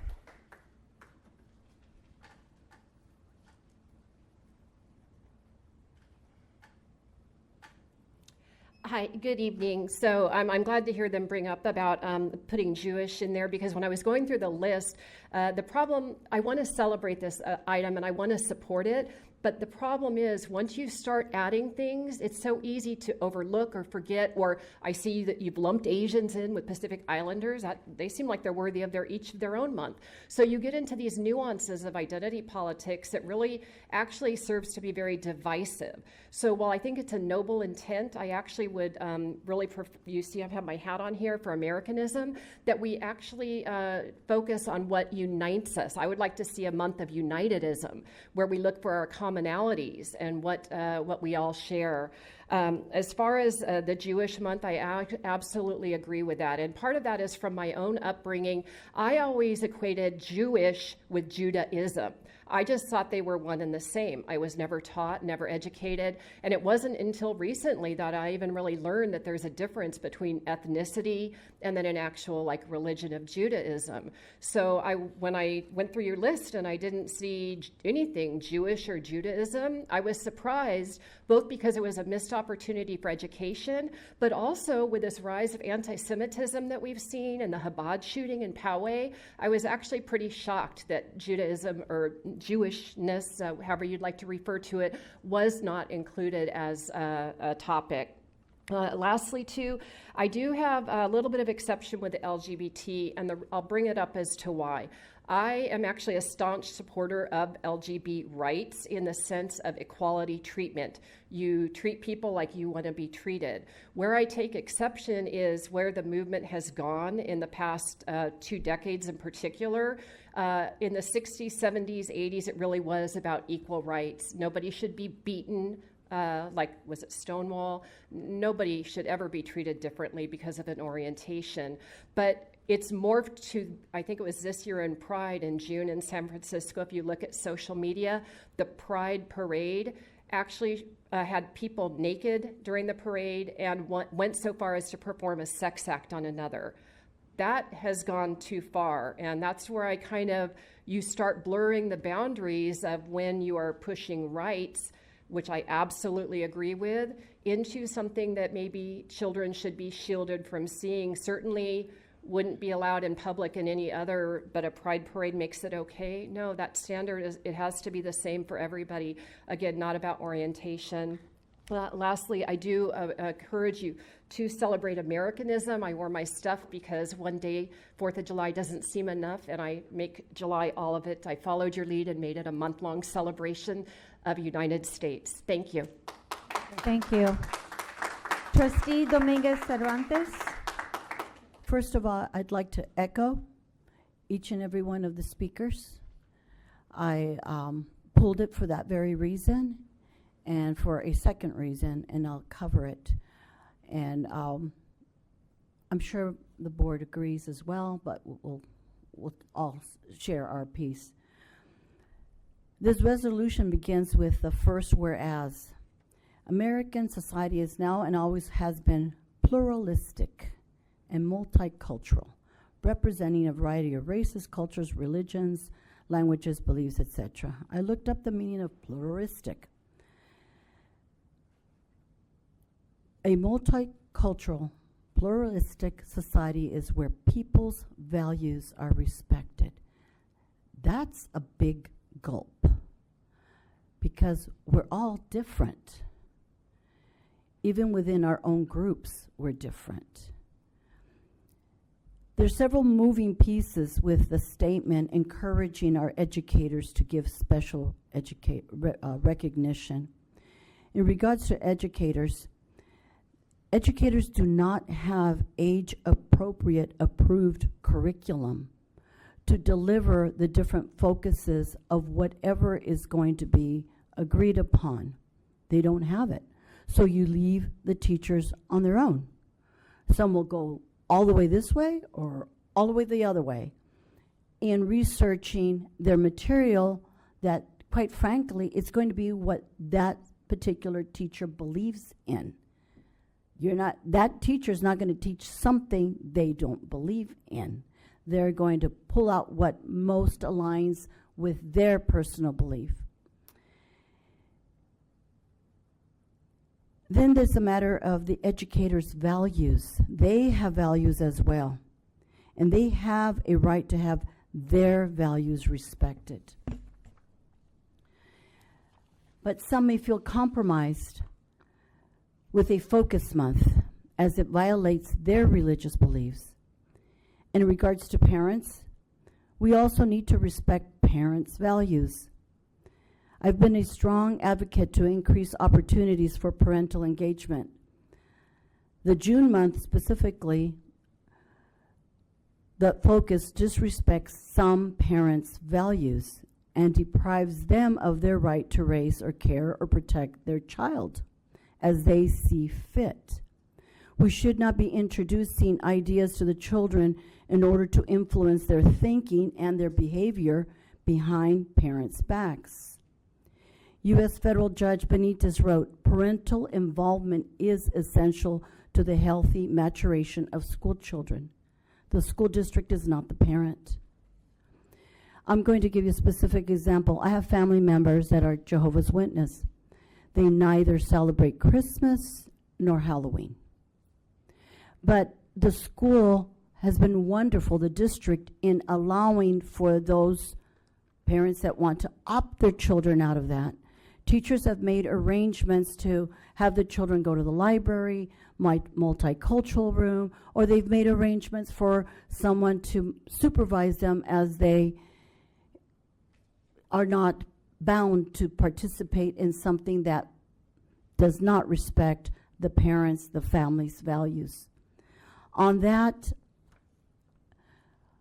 example, some parents would not agree with this, and without the approved curriculum, age-appropriate curriculum, I think we're going into areas that would not bring us together and instead be divisive.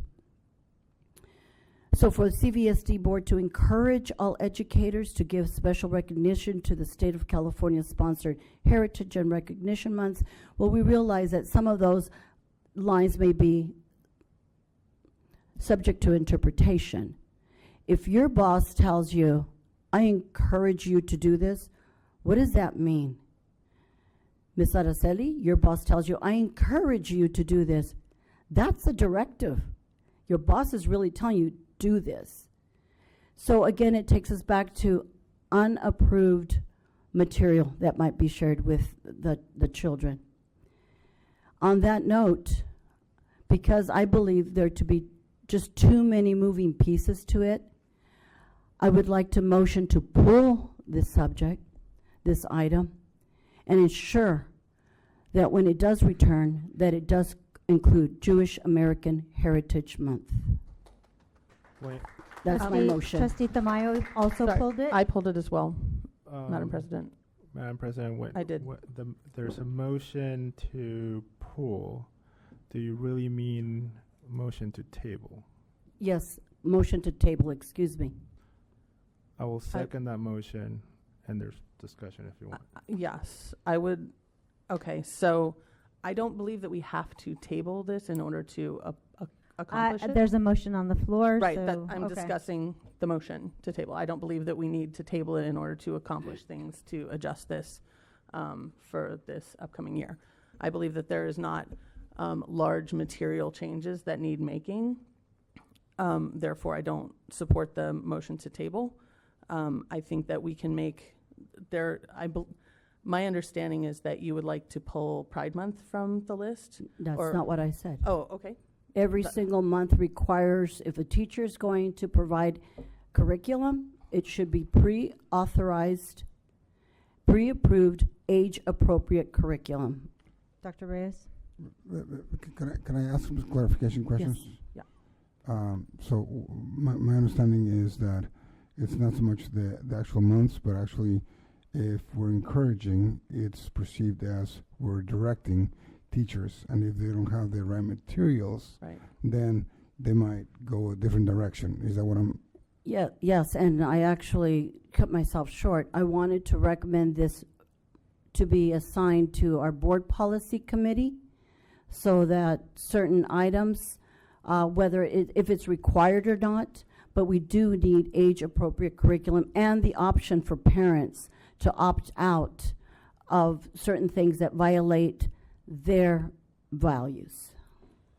So just, I had language to address, in fact, I had a similar issue about in terms of, and was brought up by Daniela about how she didn't get to learn, it was up to her to teach her peers about her own heritage. And so I actually had language around that to add to the be it further resolved, where it says, and the district will create guidance on how to incorporate curriculum around these cultures into classroom learning.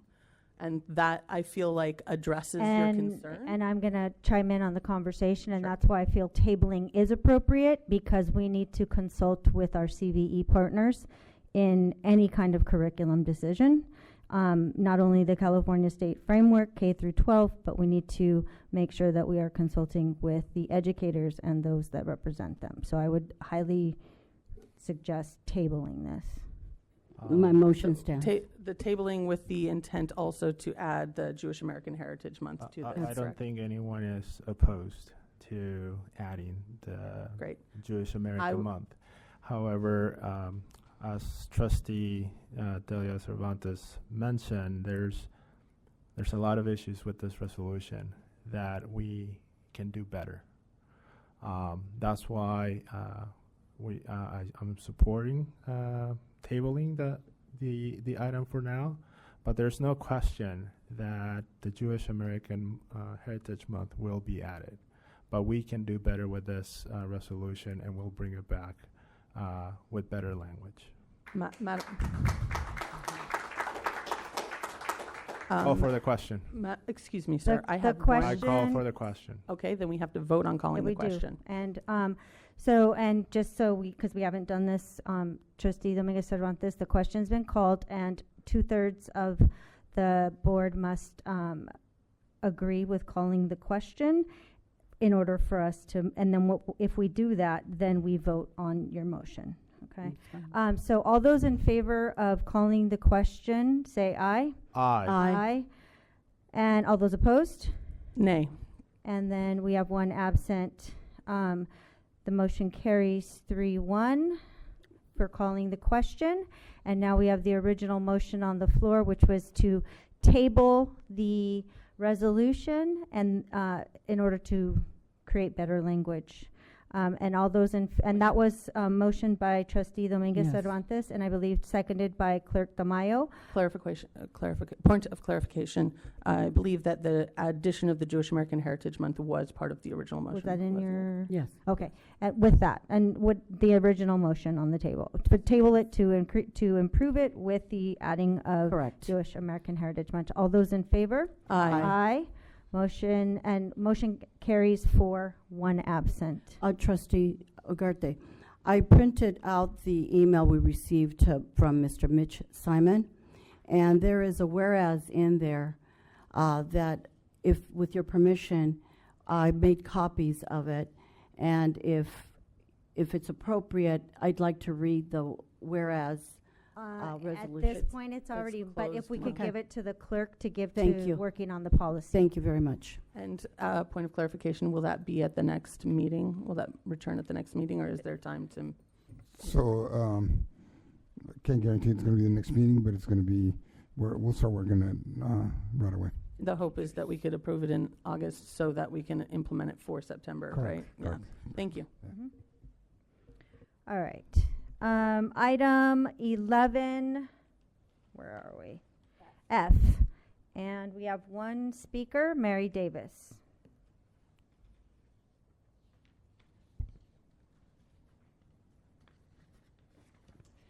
Hi, I'll be brief. I just wanted to say thank you for bringing this forward. I think civic engagement is so important and the kids, but one of the things I see is it's one thing to know the rules and it's another thing to recognize a violation.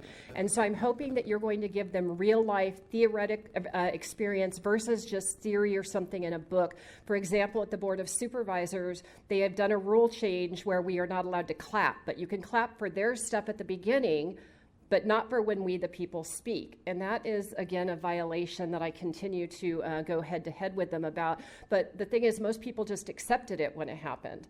And so I'm hoping that we do get more civic engagement. And at the city of Chula Vista, I had actually told them that at the city council, that they needed their own reality show, the real council members of Chula Vista, for all the shenanigans going on there. But tonight we had some fireworks of our own, so that was entertaining, and the kids missed out on seeing that as well. So anyway, I do want to thank you for civic engagement, so important, and again, give them some real hands-on experience and maybe even extra credit for coming to the meetings or something of that nature, okay? Or naming. And then one last thing is the city council. There's 9 city councilmen at the city of San Diego, and the sad reality is that more people in San Diego can name the starting lineup of the Padres than they can name the 9 city council members, and that needs to change. Thank you. Thank you. Trustee Bishop, did you pull this? Okay. So only the public, this is an action item. I move to approve. Second. Moved by Trustee Bishop, seconded by Clerk Tamayo. All those in favor? Aye. Aye. Motion carries. 4, 1 absent. 11 I. This is what you pulled. That's the one I pulled out. You're going. Got it. I'm sorry. I just wanted to ask follow-up questions about the Raptor system, if I may. Who would I ask those to? Oh, to me, You? then And I'll- then, okay. Okay.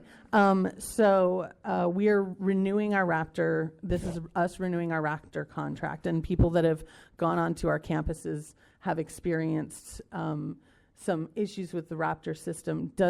Are the issues with the Raptor system that we have experienced to this point, are they being addressed? Yes, they will, and I'll have Mr. Romero explain. Fantastic. Thank you. Trustee Bishop and Superintendent Dr. Reyes and our community. Yes, we've been working closely with Raptor. Jacob has had multiple meetings with Raptor. Part of the hiccups, if you will, is our antiquated computers that are at our school sites. So we've worked with business services, Raptor, our IT department, and what we're going to be bringing forward is the newest update to Raptor, which includes kiosks that are tablet-based. So the tablet-based kiosks not only speed up the process, but reduce the number of mistakes from our older system by allowing a quicker access via scanning of IDs as opposed to having to turn over the ID and things like that. So accuracy improves, the response time to get a printout badge improves, and our ability to keep the updates is improving. So yes, this does include the most updated version of Raptor and tablet process to be implemented this fall of 2024. So that is fantastic news. What I'm hearing is that we're taking the extra step of having the school secretary or whoever actually having to do the input work. So you're just directly scanning, is that correct? Yes, there will be that opportunity. What happens oftentimes is when we have large events, the process gets reduced because we want to make sure that the event takes place without limitation, but that also causes us to have issues with safety. Right. So this people on new system will campus speed about. up that process, yes. Great. So we will be able to not have to bypass the Raptor check-in system in That order is to have an correct. event on Yes. campus. That is fantastic news. Thank I you. will move to approve that. Second. Moved by Trustee Bishop, seconded by Clerk Tamayo. All those in favor? Aye. Motion carries. 4, 1 absent. Item J, Trustee Bishop. I just wanted to hear more about the hub, the program that we're putting there. Ms. Morales.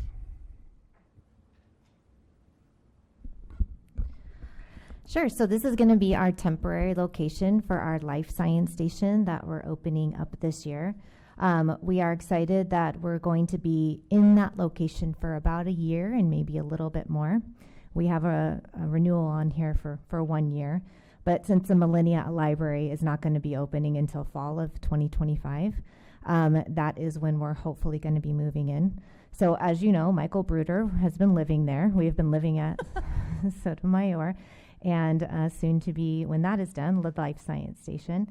And so we're excited to welcome our students into that learning experience. They're going to be working on DNA extraction activities with strawberries. They're going to be using design thinking to look at iterating and improving medical devices, specifically sleep apnea machines for the user to make it a more friendly user experience. So we're opening that station this coming year. That's very exciting. And what grade level is that going to be for? This one is for 4th. Fantastic. I'm really excited. Thank you so much. I move to approve. Second. Moved by Trustee Bishop, seconded by Clerk Tamayo. All those in favor? Aye. Aye. Motion carries 4, 1 absent. Item K, I believe was Trustee Dominguez Cervantes. Quick question. I'd like to know where these independent contractors provide their services. There's just a long list, and there's like from Pucks. It is the agreements between the independent contractors. And there's a list of There's the a whole list. contractors. It's all over. Ms. Morales? So these are our contractors for our ELOP programs that occur at schools throughout our district. So I'd be happy to provide you a list in the board update of specifically which schools, but just allows us to be able to acknowledge that we have contracts with these vendors and then start these programs quickly. I appreciate that, Mhm. the transparency there. Now, do students possibly from another school have access to the after-school program at another school? They would if they joined our academy sessions during intersession or summer, if they signed up for those. But what our ELOP team does is they survey the students and we identify what are the most popular activities and we try to expand them to schools across the district. They do come though with a price tag, so we do try to balance the programming that we can offer in-house through our staff with the need for vendors to be brought in. Thank have you. a follow-up I'm question. hoping that a lot of our west side schools are getting these opportunities. Yes, we actually, I had the pleasure of attending and speaking to our site leads for ELOP this morning, and they were excited to start their professional learning series that they have scheduled. And we were highlighting a lot of our West Side schools. We were specifically talking about Loma Verde this morning, so we're interested in doing that as well. Loma Verde has a big swimming pool right next to it. They do have some advantages there. Thank you. Mhm. Just to clarify, I'm sorry, may I? Thank you. Just to clarify, this is a starting list, and this is not comprehensive of every lead outside vendor that we're using, or we can add to this list? Correct. Great, thank you. I'll move to approve if need be. Do I have a motion? Oh, I move to approve. Motion. Second? Motion by Trustee Dominguez Cervantes and seconded by Trustee Bishop. All those in favor? Aye. Motion carries 4, 1 absent. Item O, Trustee Dominguez Cervantes. A few months ago, I asked about a specific service provider for our special ed population and how they were paid. And we have the experts here. Sharon Casey clarified that they get paid for services rendered. It's not a blanket check. You know, like, okay, you get $100,000, whatever that is. And but I wanted to clarify if that was still the payment arrangement for the rest of these vendors that we have here. Correct. So we make an agreement with them that, so for example, in this particular case, up to a certain amount, but if we only use $1, then we only pay for $1. So we can go up to a certain amount, but we only pay for what we use. Okay. And specifically, I understand, you know, vendors get sick too. You know, they don't show up to work. But is there some kind of component or language built into the contracts that they're responsible for providing the substitute to that person that doesn't show? Ms. Casey? So yes, some of our vendors that give us non-public agency staff, like our nursing staff, if their LVN doesn't show up that day, they do arrange with our staff to have another LVN there for that program. Thank you. Motion to approve. Second. Moved by Trustee Dominguez Cervantes, seconded by Trustee Bishop. All those in favor? Aye. Motion carries 4, 1 absent. Item R, Trustee That was me. Bishop. Thank you. I just wanted to talk about the Achieve 3000 program and get some clarification. One is, the first one is we no longer do Smarty Ants. Is that correct? Yes, that's correct. They're actually ending the program within the company. They are? Excellent. When? I'm sorry, I didn't hear. She said they're ending the company. The company is ending the program entirely. When do they cut us off? For Smarty Ants, we're already finished. We Okay. finished with them at the end of the Thank school you. year. That's good news. I have major issues with Smarty Ants, but okay. So for Achieve 3000, I appreciate that this is us just talking about renewing the contract, but are we giving guidance to schools to back off the number of minutes that we are expecting students to use this program?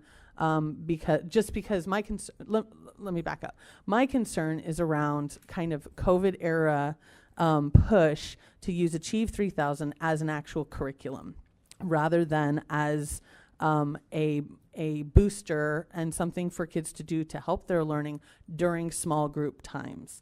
And so my question is, have we changed our guidance for classrooms around this issue and around how to use Achieve 3000 in a supportive way rather than as a way to replace other curriculum and learning?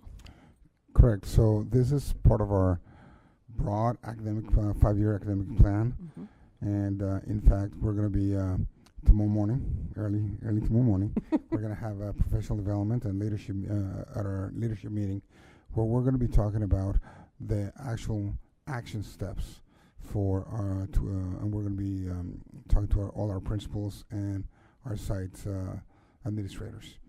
And so, yes, there's going to be parameters placed around the use of Achieve 3000, and then I'll have Ms. Carroll provide additional information. Okay, well, so you are speaking to my heart about making sure that we are really ensuring that our children are getting the best education that they can from their teachers, not just from a program. You're right, it should be a supplemental program, and we in fact are establishing acceptable usage guidelines this year for it so that it really truly can be utilized as supplementary instead of supplanting core instruction from our district adopted curriculum. That's fantastic. Thank you so much. That's great news. Can I comment? Of course. Yeah. And I want to thank you for that, because I've had several encounters with different individuals, and most specifically with CVE leadership. They've been telling us, like, since I started, and I've only been here a year and a half. I know it feels like 10 years, guys. It's only been a year and a half. But Ms. Martinez and Mr. Thomas Perez Chica have been advocating for that as well, to get some more of these parameters to ensure that our children get the most out of the certificated staff and the classified staff that are there to support them. Thank you. Yeah, likewise, I agree that our greatest talent is our staff that we have there, our teachers, right, in the classroom supporting instruction. We need to be careful when we're leveraging these type of tools. Yes, they're great, and yes, they can augment what's happening in the classroom, but it shouldn't supplant what's happening in the classroom. So we really need to create that focus of how do we monitor and how do we encourage that teachers do not use this as a crutch, if you will. It's mostly, yes, here's a tool, but it's not the instruction. So I'm looking forward to see how that plan is going to be developed and what the new 5-year plan that we're working on is going to look as we transition to being more focused on having the teachers teach. Thank you. I appreciate that Trustee Bishop brought up the questions that you did, because I have, and I think we're all on the same page with regard to our teachers actually being the major component in a student day.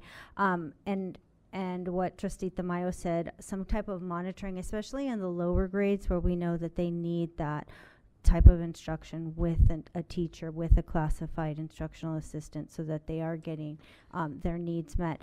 And so I'm going to ask Dr. Reyes to speak to what we have just had this conversation about with the plan, regard to your plan.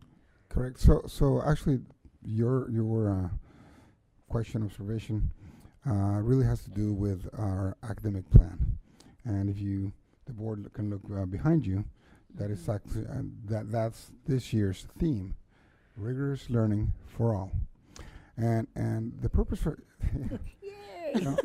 well, and the whole purpose is to make sure that we focus on our main focus is how and what are our students learning. And so in the learning components, it's not just about students learning, but all of us learning together and working together for that common goal. It's also about that collaboration on ensuring that we're taking the right steps to supporting the sites. So from the district level, what are we doing, each one of us, to make sure that each principal is getting the right support? What is the principal doing to ensure that their teachers are getting the right support? And you know, when we go into the classroom, how does good teaching look like? How do I know a student is learning? You know, I go in the classroom, there's 25 students. How do I know they're all learning? You know, engagement is not just, you know, absolutely engagement is part of it, but it has to be the right engagement. It has to be the right work. And so the work that we're doing is to make sure that we're focusing on rigorous learning for every single one of the students. And later on, as Rochelle Carroll shared last month, she's going to be sharing, and the team is going to be sharing maybe either next month or the following month on the actual action steps regarding the 4 domains that we have, which is professional learning, instruction, leadership, and culture shift. Mm-hmm. Because to be able to really focus on this, we need to have the culture shift of ensuring that this is our goal. Excited. I will move to approve. Second. Moved by Trustee Bishop, seconded by Trustee Dominguez Cervantes. All those in favor? Aye. Motion carries. 4, 1 absent. Item CC, Trustee Dominguez Cervantes. In regards to the CPI instructor certification training, I know you and I, Dr. Reyes, we spoke briefly about this, but the last training for trainers did not have good reviews in regards to the delivery and its content. And I'd like for us to get a briefing. Could you share what this will look like? Yeah, thank you for the question, Trustee Dominguez Cervantes. So this is different from the trainer model that we had before, where it was truly difficult to provide the training when they went back to the site to provide the training to all staff members. Ms. Casey, can you share a couple of things? One is, why are we training so many folks? And then how are they going to be providing the training? And because I know it comes at a price tag. So how are they going to be providing the training for others? What is the training about? And do we need so many trainers? Okay, sure. So this is a crisis prevention intervention training. This is what we do at the district office, where staff can sign up for training and come in and learn the de-escalation strategies for their classrooms and the restraint holds as necessary. So our special education staff and our aides come to these trainings. Currently, we have 1 district trainer that does all these trainings, and she schedules these trainings for the whole district throughout the school year, here in Room C or at school sites. So the idea was to train more of our staff on those de-escalation strategies, but to do that, we need more trainers. And so this is to give these people opportunities to be certified trainers, to go out to sites to do this training, and to schedule more opportunities across the district for people to come to us to do this training. So it's when we talked about that behavior intervention plan district-wide, this was the de-escalation strategies that we want our teams to have. And Ms. Casey, if let's say it's a teacher that wants to be wants the training, how would the teacher go up? I mean, they're teaching all day long. how can they receive the training? So we set up times where the school site can set up times for them to get substitutes to participate in these trainings, but we also would like to have these people deployed to school sites to do this part of the training. So the de-escalation part's about a 3-hour training. So we're hoping to get out to school sites during some of their time at sites to do that as well. But we set up the schedule in the beginning of the school year, and we send it out to all sites and principals, and they allow their staff to attend as necessary.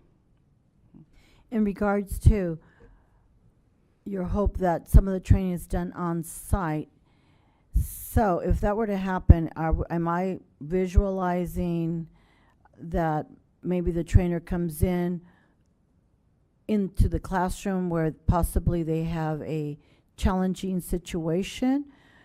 Because normally if the teacher's there, they're still working for the next day. So help me see what that looks like. Right, so that's not part of the classroom instruction. It's a separate training for teachers to get the tools and things they need in case something in their classroom happens. And so they would be provided a substitute for the day while they get this training. All right, thank you. Thank you for the clarification. Sorry, may I piggyback on the question? Mm-hmm. Thank you. So I hear what you're saying, that we have in the past had issues with the trainer of trainer model, right? So if I am understanding your concern correctly, and I feel like it might be mine as well, is I love that we're training a bunch of people so that they can train other people.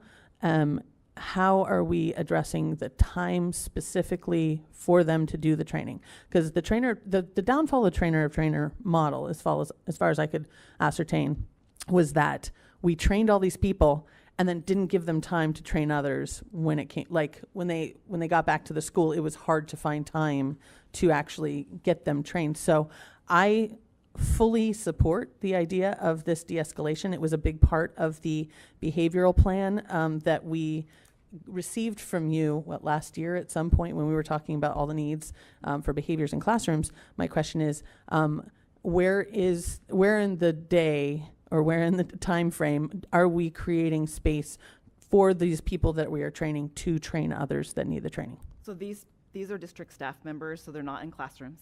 And so they they'll have release time from what they're doing now to set up these trainings and provide them throughout the day, just like we do PD for our teachers, right? Okay. So it's set up in a way that they can sign up the teachers can sign up for a time that supports their calendars. Principals can set up time for their staff to attend based on their needs, and our team will set these up in advance, so they're already there for them to sign up for. So we're talking like PD time, professional development time? like Release time. So Release time. it's Release release time. It's really, okay, so this is outside of Friday professional development? Yeah, the answer Okay. is release time. Yes. Great, release time. Correct. Thank you very much. Sure. Thank you.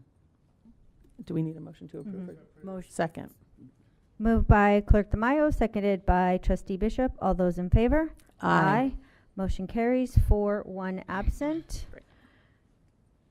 Public hearings. Madam Chair, can we have a bio break? I'm hoping to get through the agenda before 9 o'clock. It's the polling the board. Is anyone in need of a break? Yeah, no, you can just leave and come back. Okay. Because it's a public hearing, so. Okay.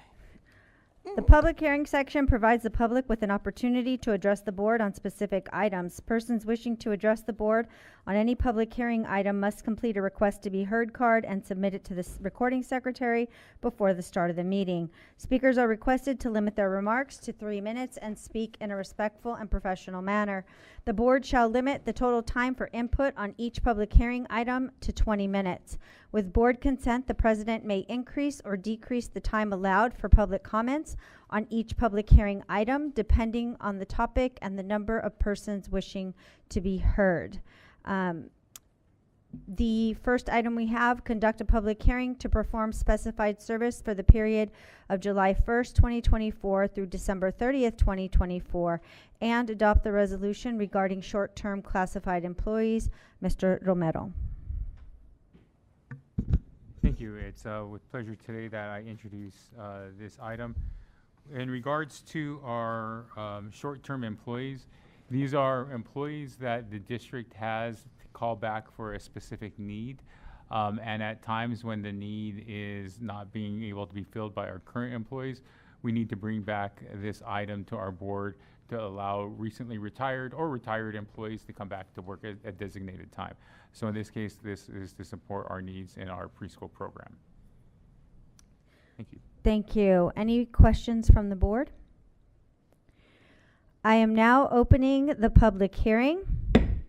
Are there any requests to speak on this matter? We have no requests to speak. I am now closing the public hearing.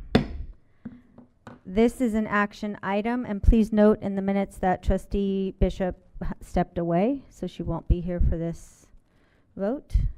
Move to approve. Second?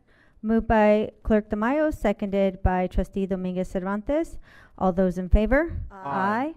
Motion carries 3-2 absent. Conduct a public hearing to receive input on the tentative agreement with the Administrators Association Chula Vista and ratify the tentative agreement with the Administrators Association Chula Vista for the period of July 1, 2024 through June 30, 2027. Mr. Romero. President Ugarte, Governing Board, and our Superintendent, Dr. Reyes. Whenever we have an agreement with our labor groups, it is a requirement that we conduct a public hearing to receive input for this agreement. It is the district's recommendation that we approve and ratify the tentative agreement with the Administrators Association of Chula Vista for the periods of July 1st, 2024 through June 30th of 2027. Thank you. Any board questions? I am now opening the public hearing. Are there any requests to speak? Seeing none, I am now closing the public hearing.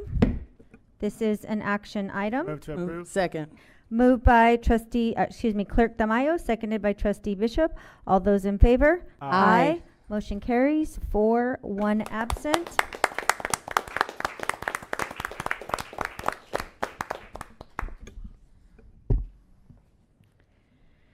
The board will now address the approval of the agreement for special taxes in lieu of other mitigation applicable to property proposed to be annexed to Community Facilities District Number 10 of the Chula Vista Elementary School District. Do I have a motion to approve so that we can move forward? So moved. Second. Moved by Trustee Bishop, seconded by Clerk Tamayo. All those in favor? Aye. Motion carries 4-1 absent. The Board of Education will now address matters related to the proposed annexation of property to Community Facilities District Number 10 of the Chula Vista Elementary School District. The board will now be acting as the legislative body of CFD Number 10. This is the time and the place designated for the public hearing regarding the annexation of property to CFD Number 10 and the proposed levy of special taxes on such property. I declare the public hearing now open. Mr. Pong, please describe the status and procedures relating to annexation Number 10 to CFD Number 10. Thank you, President Ugarte. On May 22nd, 2024, the board adopted resolution number 2023-24.110 to thereby initiate the process for annexing certain property into the existing CFD number 10 of the district. The steps to be taken tonight will complete the annexation and all steps necessary to authorize the levy of the special taxes on the property. Other than the final and second reading of the special tax ordinance. Prior to addressing this annexation, the Board of Education approved and authorized the execution of the related agreement for special taxes in lieu of other mitigation. The additional steps to be completed tonight include conducting the required public hearing, adopting a resolution to call a special tax election, conducting the election at which the owners of the property to be annexed are the voters. After the election, adopting a resolution to canvass the election results and complete the annexation. And finally, conduct the first reading of the required special tax ordinance. The Mello-Roos Act requires that there be a plan for sharing of facilities with the property to be annexed, and the plan for this annexation is attached as Exhibit A to the resolution calling for the election. It provides in essence that the same school facilities will be made available to those within the annexation areas as are available to those in other portions of CFD 10. Mr. Pong, please confirm that the notices of the public hearing were duly given and that all filings required for the public hearing have been completed.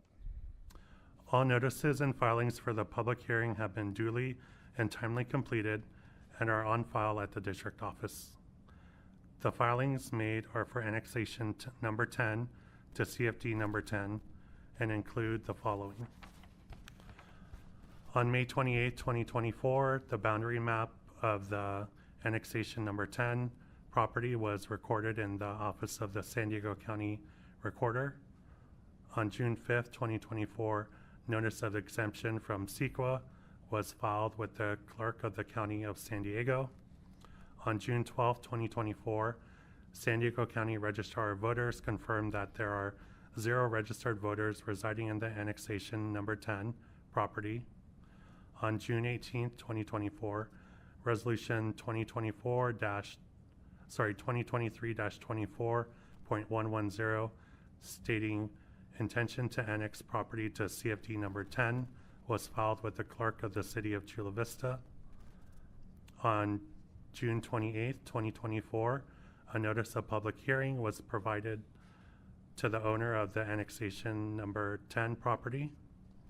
And on June 28, 2024, a notice of public hearing was published in the Star News. And on July 10th, today, all necessary waivers and consents for a special election was received from the owner of the annexation number 10 property. Is there anyone present who wishes to speak in favor of proposed annexation number 10 and the levy of special taxes of CFD number 10? Is there anyone present who wishes to speak against proposed annexation number 10 or to protest the levy of special taxes of CFD number 10? I will declare the public hearing related to the proposed annexation number 10 to CFD number 10 and the levy of special taxes to be closed. The public hearing is now closed. Mr. Pong, has staff determined whether there is a majority protest as to any of the matters relating to annexation number 10 to CFD number 10, whether received prior to or during the public hearing? The district has not received any protests from the owners of 50% or more of the property to be annexed into CFD number 10. Resolution of the Board of Education of the Chula Vista Elementary School District, acting as the legislative body of Community Facilities District Number 10 of the Chula Vista Elementary School District, calling an election regarding the levy of special taxes on certain property proposed to be annexed to Community Facilities District Number 10. Is there a motion? So moved. Second. Moved by Clerk Tamayo, seconded by Trustee Bishop. All those in favor? Aye. Motion carries 4-1 absent. Pursuant to the resolution just approved and adopted, Mr. Pong, the district's Assistant Superintendent for Business Services, is the election official for the annexation election. Mr. Pong, have you received all of the waivers from the landowners that are necessary to conduct the election tonight? The district did receive a waiver from the sole landowner, and the waiver was duly approved and signed. Mr. Pong, do you concur with holding the election less than 125 days after the adoption of the resolution number 2023 to 2024.110, which sets forth the board's intention to annex the property to CFD number 10? Yes, I concur. The next item is special landowner election within annexation number 10 area. The board will recess briefly while Mr. Pong conducts the election.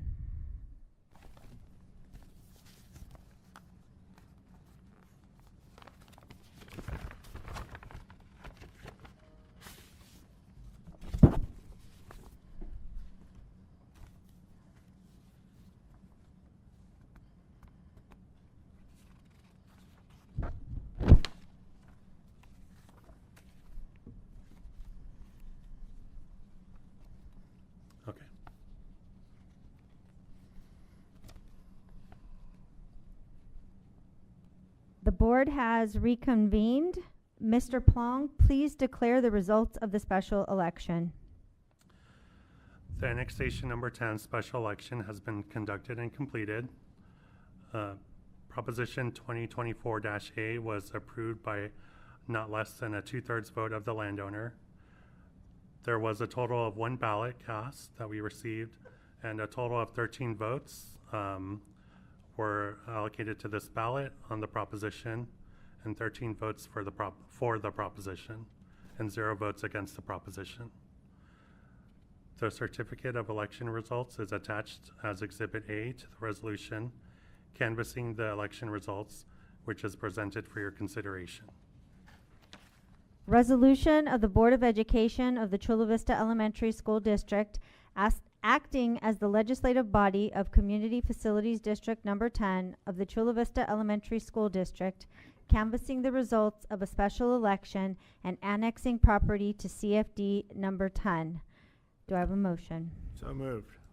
Second. Moved by Clerk Tamayo, seconded by Trustee Dominguez Cervantes. All those in favor? Aye.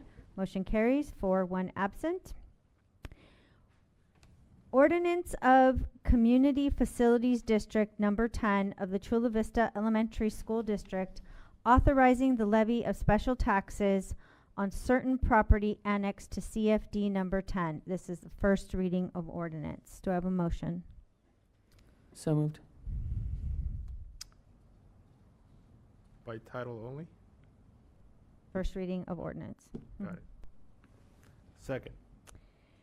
Moved by Trustee Bishop, seconded by Clerk Tamayo. All those in favor? Aye. Motion carries 4-1 absent. And then, that was the motion. The motion is, can you read, we have to redo that. Oh, I have to do the motion itself? Yeah, do the motion itself, please. I'm sorry. Okay. It's number 5, right? I move that the ordinance, It's number 5. I move that we adopt the, please. It's good to have a script. 23. I move that the ordinance be introduced by reading of the title only and that the clerk of the board forego reading the entire ordinance. Second.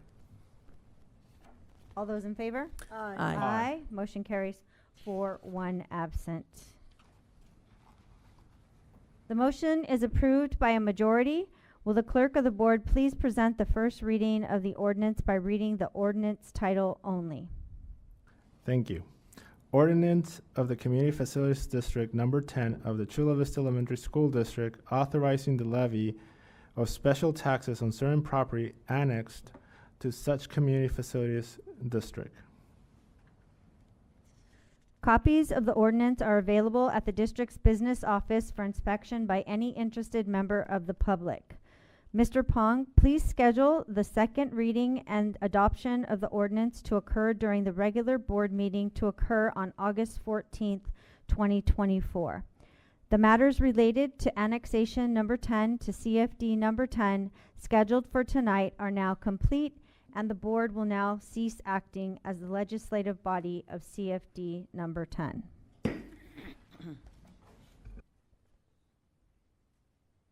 Administrative action items. Approve the renewal of the assistant superintendent's contracts. Mr. Romero.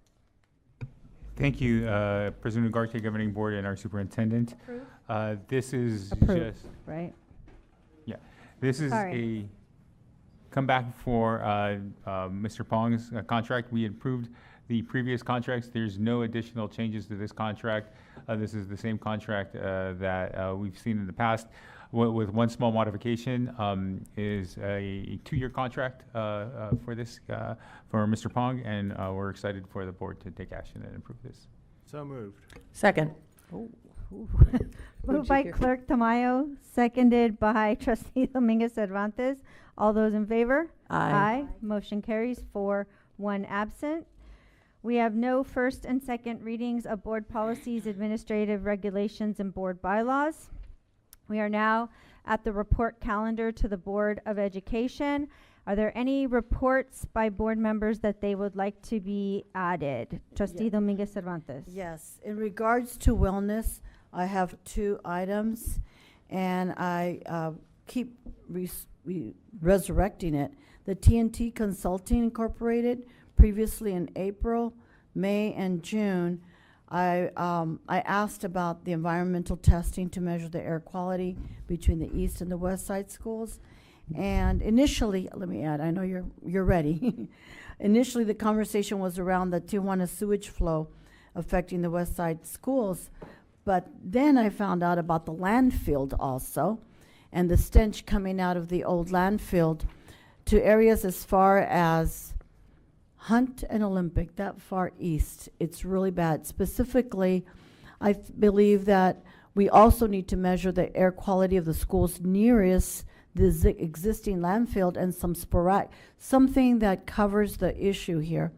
And the stench has worsened during these hot days and reaches out pretty far east. Our students and staff smell this, and it's not healthy for anyone, and it's only going to get worse. So I'd like to see, and there's a second piece if you want me to move forward, or do you want to answer to that one? Yeah, I just want to say that there was a slight delay due to the transition between Mr. Esquivel and Mr. Pong. Okay. But we'll be on it. Okay. Mr. Pong, it's on you now. Did you see how I slid that in? Yes, you did. Yeah. Very slight. I caught it. And then there's regards to, I attend every city council meeting. And 2 weeks ago, there was a lady that came and she spoke about the floating solar panels at Sweetwater Reservoir. And it affects the water quality for the schools serviced by the Sweetwater Authority. And so a couple of questions. Who's monitoring the water quality there? And additionally, there's concerns that this project would go forward without any of our input. And it's just several things. We're speaking about pollutants in the water, impacts on the emergency response. Earlier in July, the helicopters were hovering over Sweetwater Reservoir to bucket out the water and take it over to put out a brush fire that could have gotten worse had it not been there. And of course, our schools. Our children are in schools. Of course, I know that there'd be all sorts of alarms to remove them. But why are we going there? I'd like to see, there's no environmental impact report on that. They're pushing it really quickly. I want to know where's our voice there in these projects? If they move forward on the solar panels, as I called out a couple of things, the lady had like 10 items of the different issues that they had already been researching. And number one, nothing's free. They put that in, our own water bill is going to go up.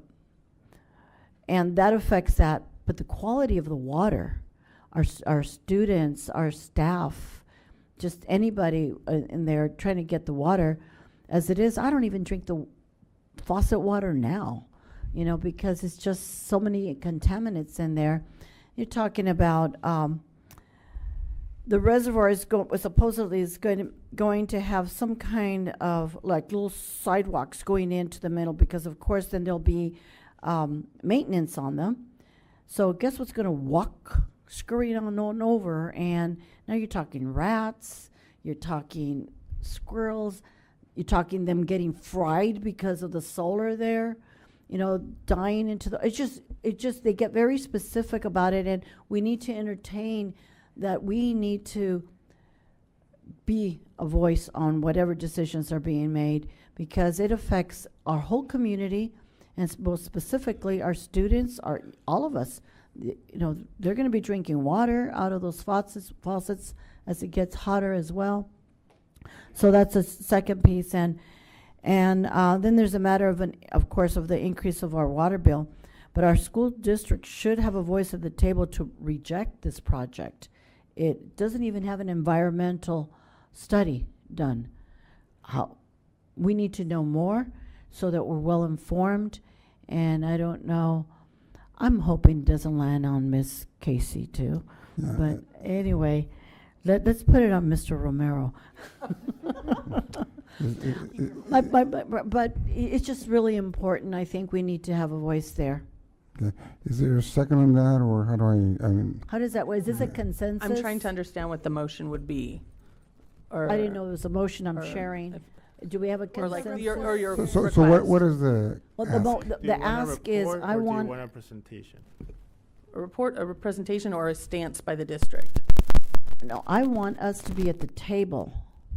And of course, we would need a presentation, but then you need the opposing side and you need the one that's promoting it. So How are we gonna make a decision? So This is why I'm bringing it up for Trustee, discussion. Dominguez Cervantes, I would recommend that we ask the superintendent to reach out to our partners, the Sweetwater Authority, to give us a presentation, and then from there, we can develop positions. Now, I just spent 5 minutes saying what he said in 30 seconds.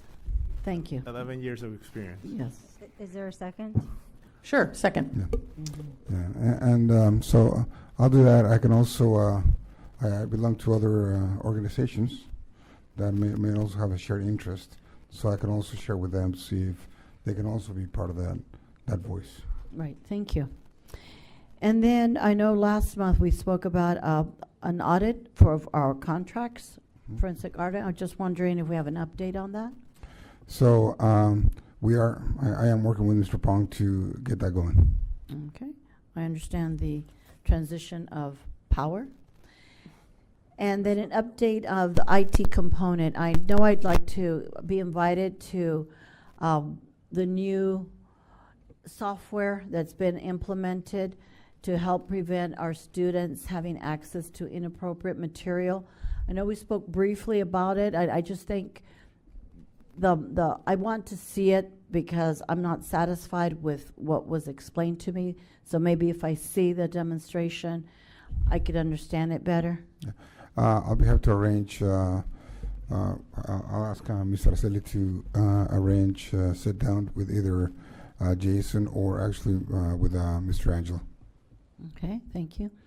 And the classified, in March I asked for an update on the status of the displaced, and in April I inquired about the intent to lay off the large amount of number of classified. At the time I was told that 5.8 out of 6.8 classified had taken other opportunities.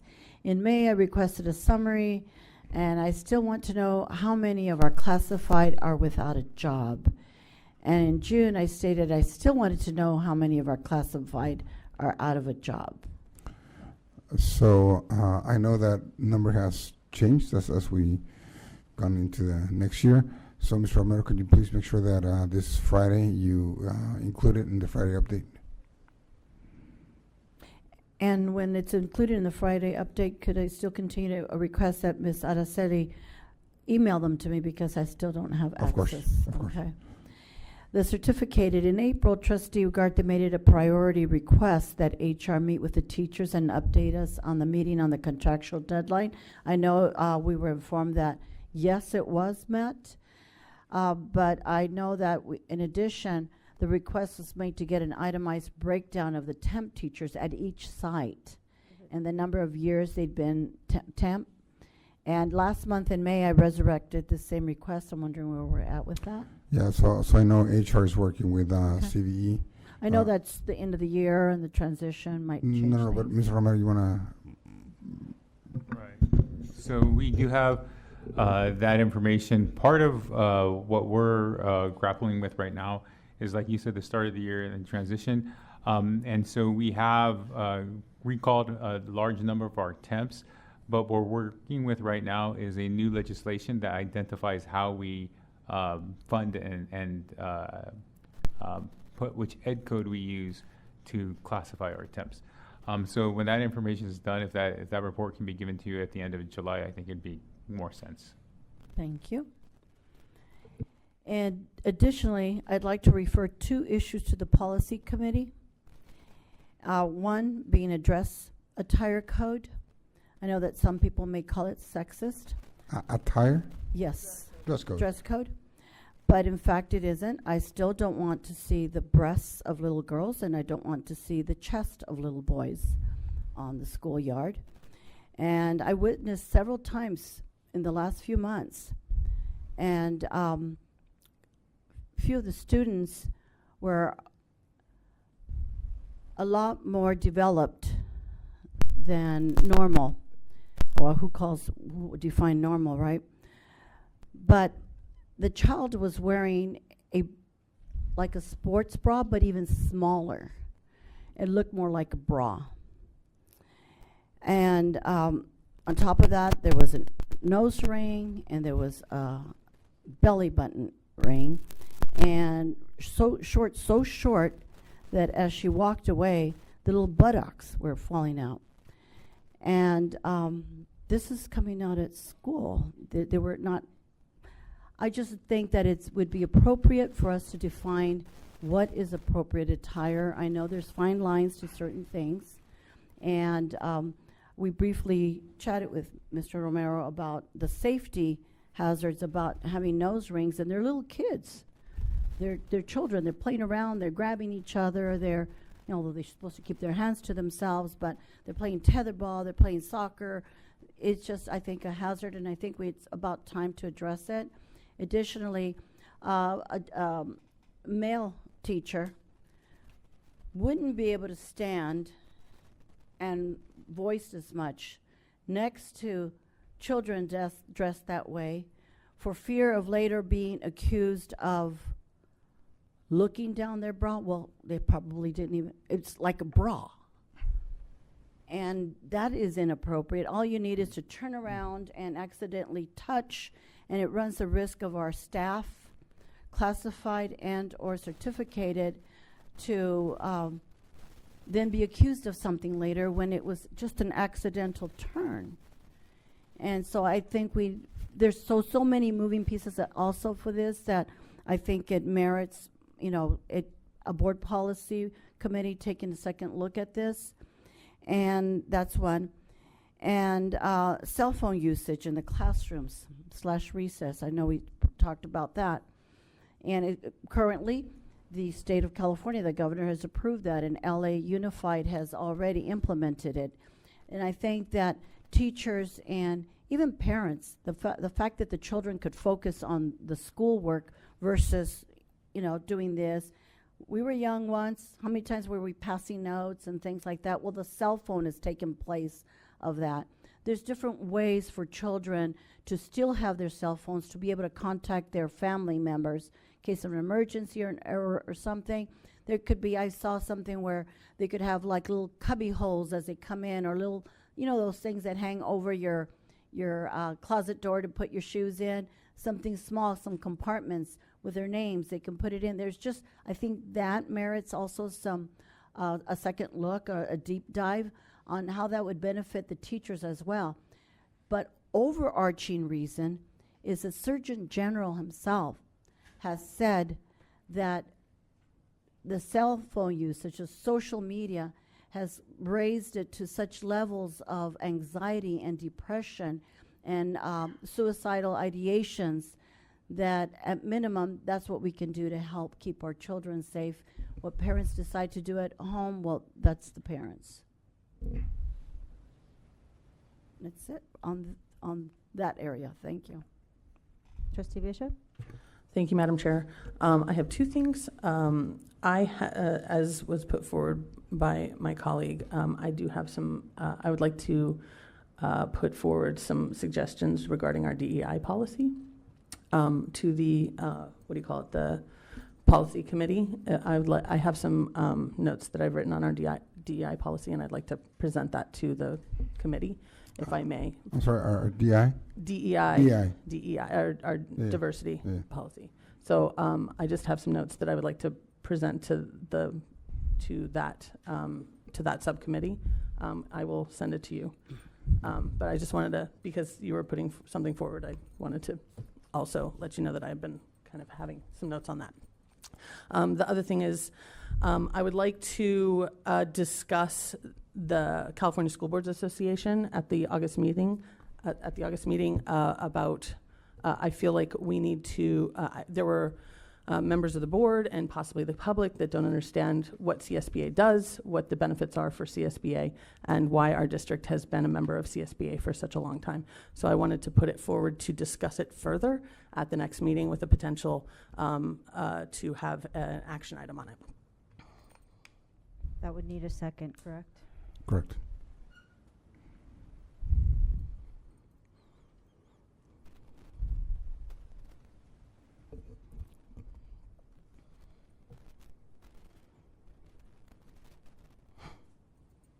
On that note, I would like it noted in the minutes that I have no qualms with CSBA. However, in the spirit of transparency, I would like it noted that I am not going to give in to bullying, being cursed at, or being cornered in the ladies' room that is the size of a small closet and yelled at because the second to the same item that begat this bullying will not be tolerated. It sets a precedent that one will get their way with such reprehensible behavior. Furthermore, I will not speak for anyone here on the dais except to say that I'm not the only one on this dais who has been cornered, cursed at, and yelled at once in isolation and out of public view when motions do not go in favor of Trustee Bishop. And for that reason, I am not seconding a motion to bring back CSBA at this time. Trustee Tamayo, do you have any reports? Thank you. The only report that I would like in regard to a Friday update, Mr. Romero, has to do with the temp teachers, and it's not the detailed information. It's just at this time how many temp teachers based on our leaves we are allowed.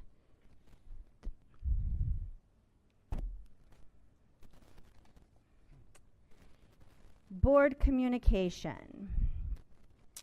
Trustee Dominguez Cervantes. I had this wonderful opportunity to volunteer at the Battle of the Badges. And if you've never been, you'll really enjoy it. It's law enforcement, military, fire and safety, and men and women.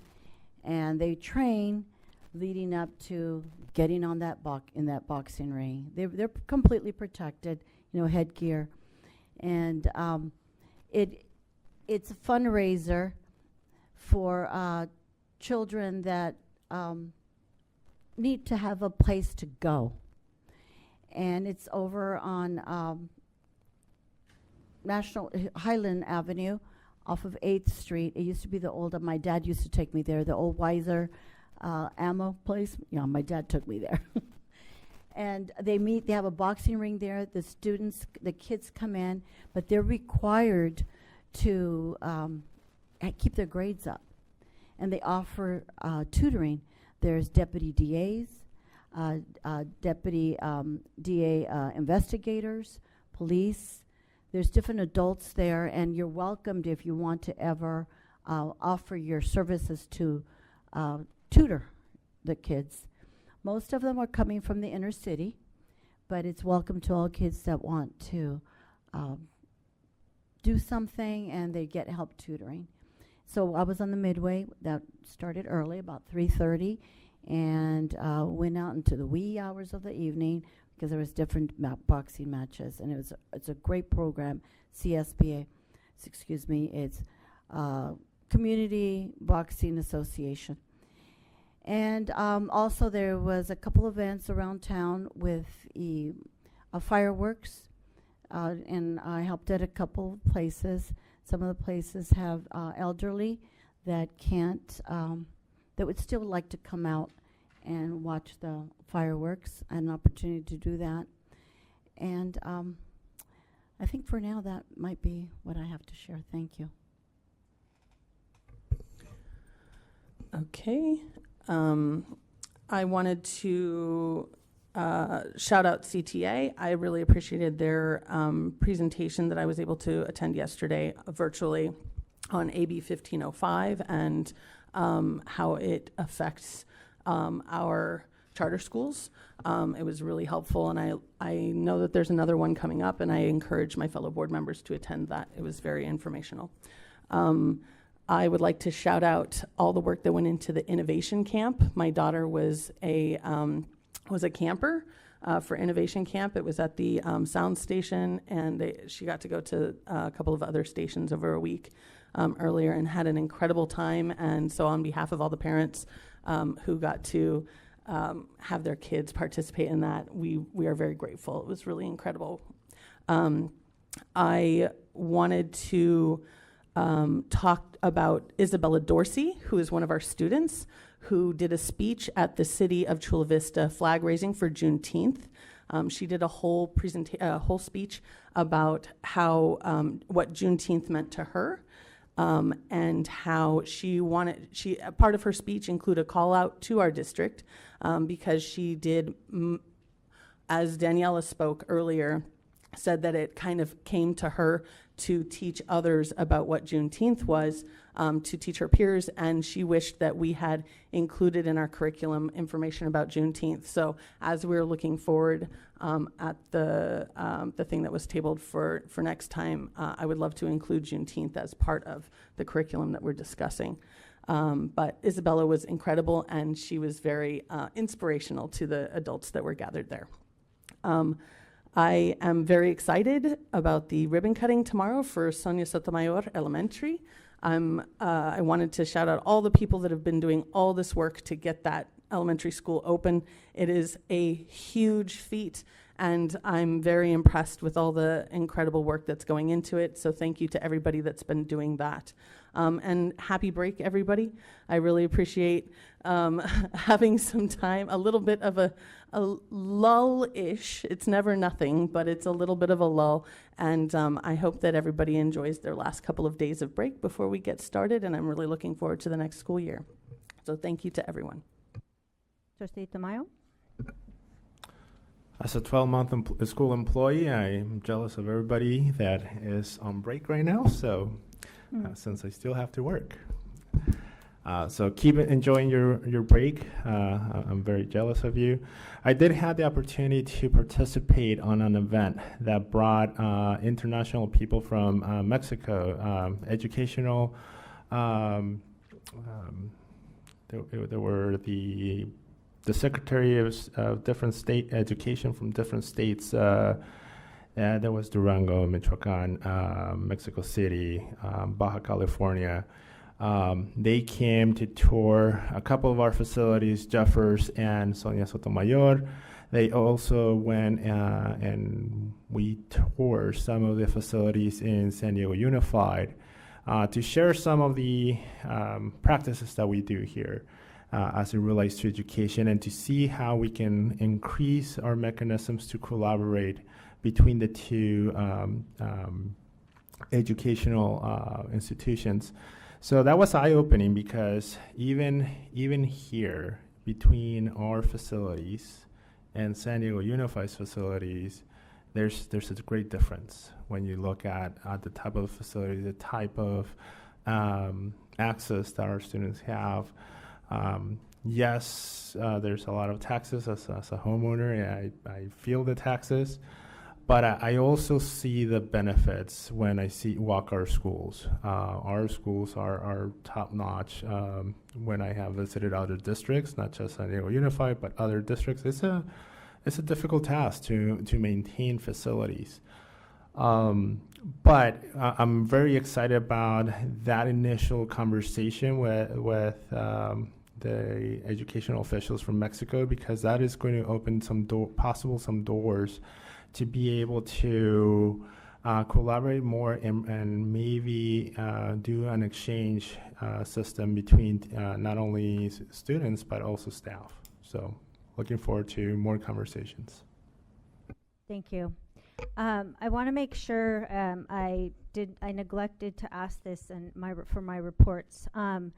If we can have in a Friday report that we have contacted CSBA with regard to no longer maintaining a membership, and that no one from Chula Vista Elementary School is to speak for the district, so that we have that notification to CSBA. If you could just let us know that it's happened? Like, Dr. Reyes? Yeah, so just for clarification purposes, contact CSBA. Yes. And let them know that membership has Lapsed. lapsed. We're not looking at bringing it up, and that we don't have anyone speaking for the district. With that, I want to piggyback onto, is that clear? I just want to make sure you got it. Mhm. Okay. I want to piggyback on what Trustee Tamayo said, and I want to extend our gratitude as a district to San Diego Unified in the collaboration of that event that happened with our binational, for our binational students. It was a great experience getting to talk about how our students face different challenges every day, especially our English language learners, and the things that we can do to support them. And we talked about it, not just Spanish speakers, but we talked about other languages as well, and making sure that our students have the supports that they need. It was a really great collaboration between our district, San Diego Unified, the deputy superintendent for our state of California education came down, and we, like Trustee Tamayo said, a number of assistant and deputy superintendents from Mexico came to see how we can better work together to make sure that our binational students are supported. So that was great to be involved in. And I too look very forward to tomorrow. Oh, and I want to thank Giovanna for that, because she facilitated that event, and she had us moving and going and kind of on time. We were mostly on time. But it was awesome. And I do look forward to tomorrow, which reminded me of Giovanna, because I know how much she's involved with that. And I'm super excited about Sotomayor. The facility is beautiful, and our students are going to come excited and ready to learn. So that's all for me. All right. Dr. Reyes. Yeah, just to piggyback on that visit from the several secretaries of education from Mexico, different states from Mexico, but also from the national level. Yes, part of it was to see how we can collaborate to support our binational students. But also, part of it was because they wanted to see what we're doing, what great things we're doing with our DI program, and how we're benefiting and how we're implementing different strategies and different programs. And so later on, I had an opportunity to meet with them on a one-on-one meeting, and they had so many questions about our district. They had so many great things to say about our district, about what they saw. They were so impressed, and they couldn't stop asking questions and taking notes that on how they can duplicate some of the things that we have done. And I can tell you that all those things is through work. And who does the work? The people that work at CVESD. So personally, I was really proud. I was really proud of being part of that that meeting, that forum. I also want to welcome everyone back. I know that a lot of folks from the district office are back. A lot of us have been back since June. Never left. But I want to welcome back everyone, the teachers and everyone else. I do want to thank Cabinet and everyone in district office that have been here throughout the summer, getting everything ready for the start of the year. I also want to say happy 4th of July. I know we talked about the fireworks, but it's actually 4th of July is much more than just fireworks. It's what it means to all of us. Ribbon cutting, we talked about the ribbon cutting. I do want to thank so many people, starting with the Principal Garza, that hasn't slept for I don't know how many weeks. And, Ms. Morales, you have Giovanna, you have Cabinet, everyone. Jovanim, she's still there? There you go. And his crew that have been working many long hours. Thank you. If you can make it tomorrow, 4 o'clock. It's going to be great. Very excited about our 5-year academic plan. It's really going to change how we do things in a very positive way. So, we've always been a very high achieving district. Well, get ready because we're going to go even higher. Okay, and again, I just want to thank everyone for all the work they do. The next regular meeting of the Board of Education of the Chula Vista Elementary School District will be held on Wednesday, August 14th at 4 p.m. for closed session and 6 p.m. for open session. Do I have a motion to adjourn? So moved. Moved by Trustee Bishop, seconded by Clerk Tamayo. All those in favor? Aye. Motion carries, 4-1 absent.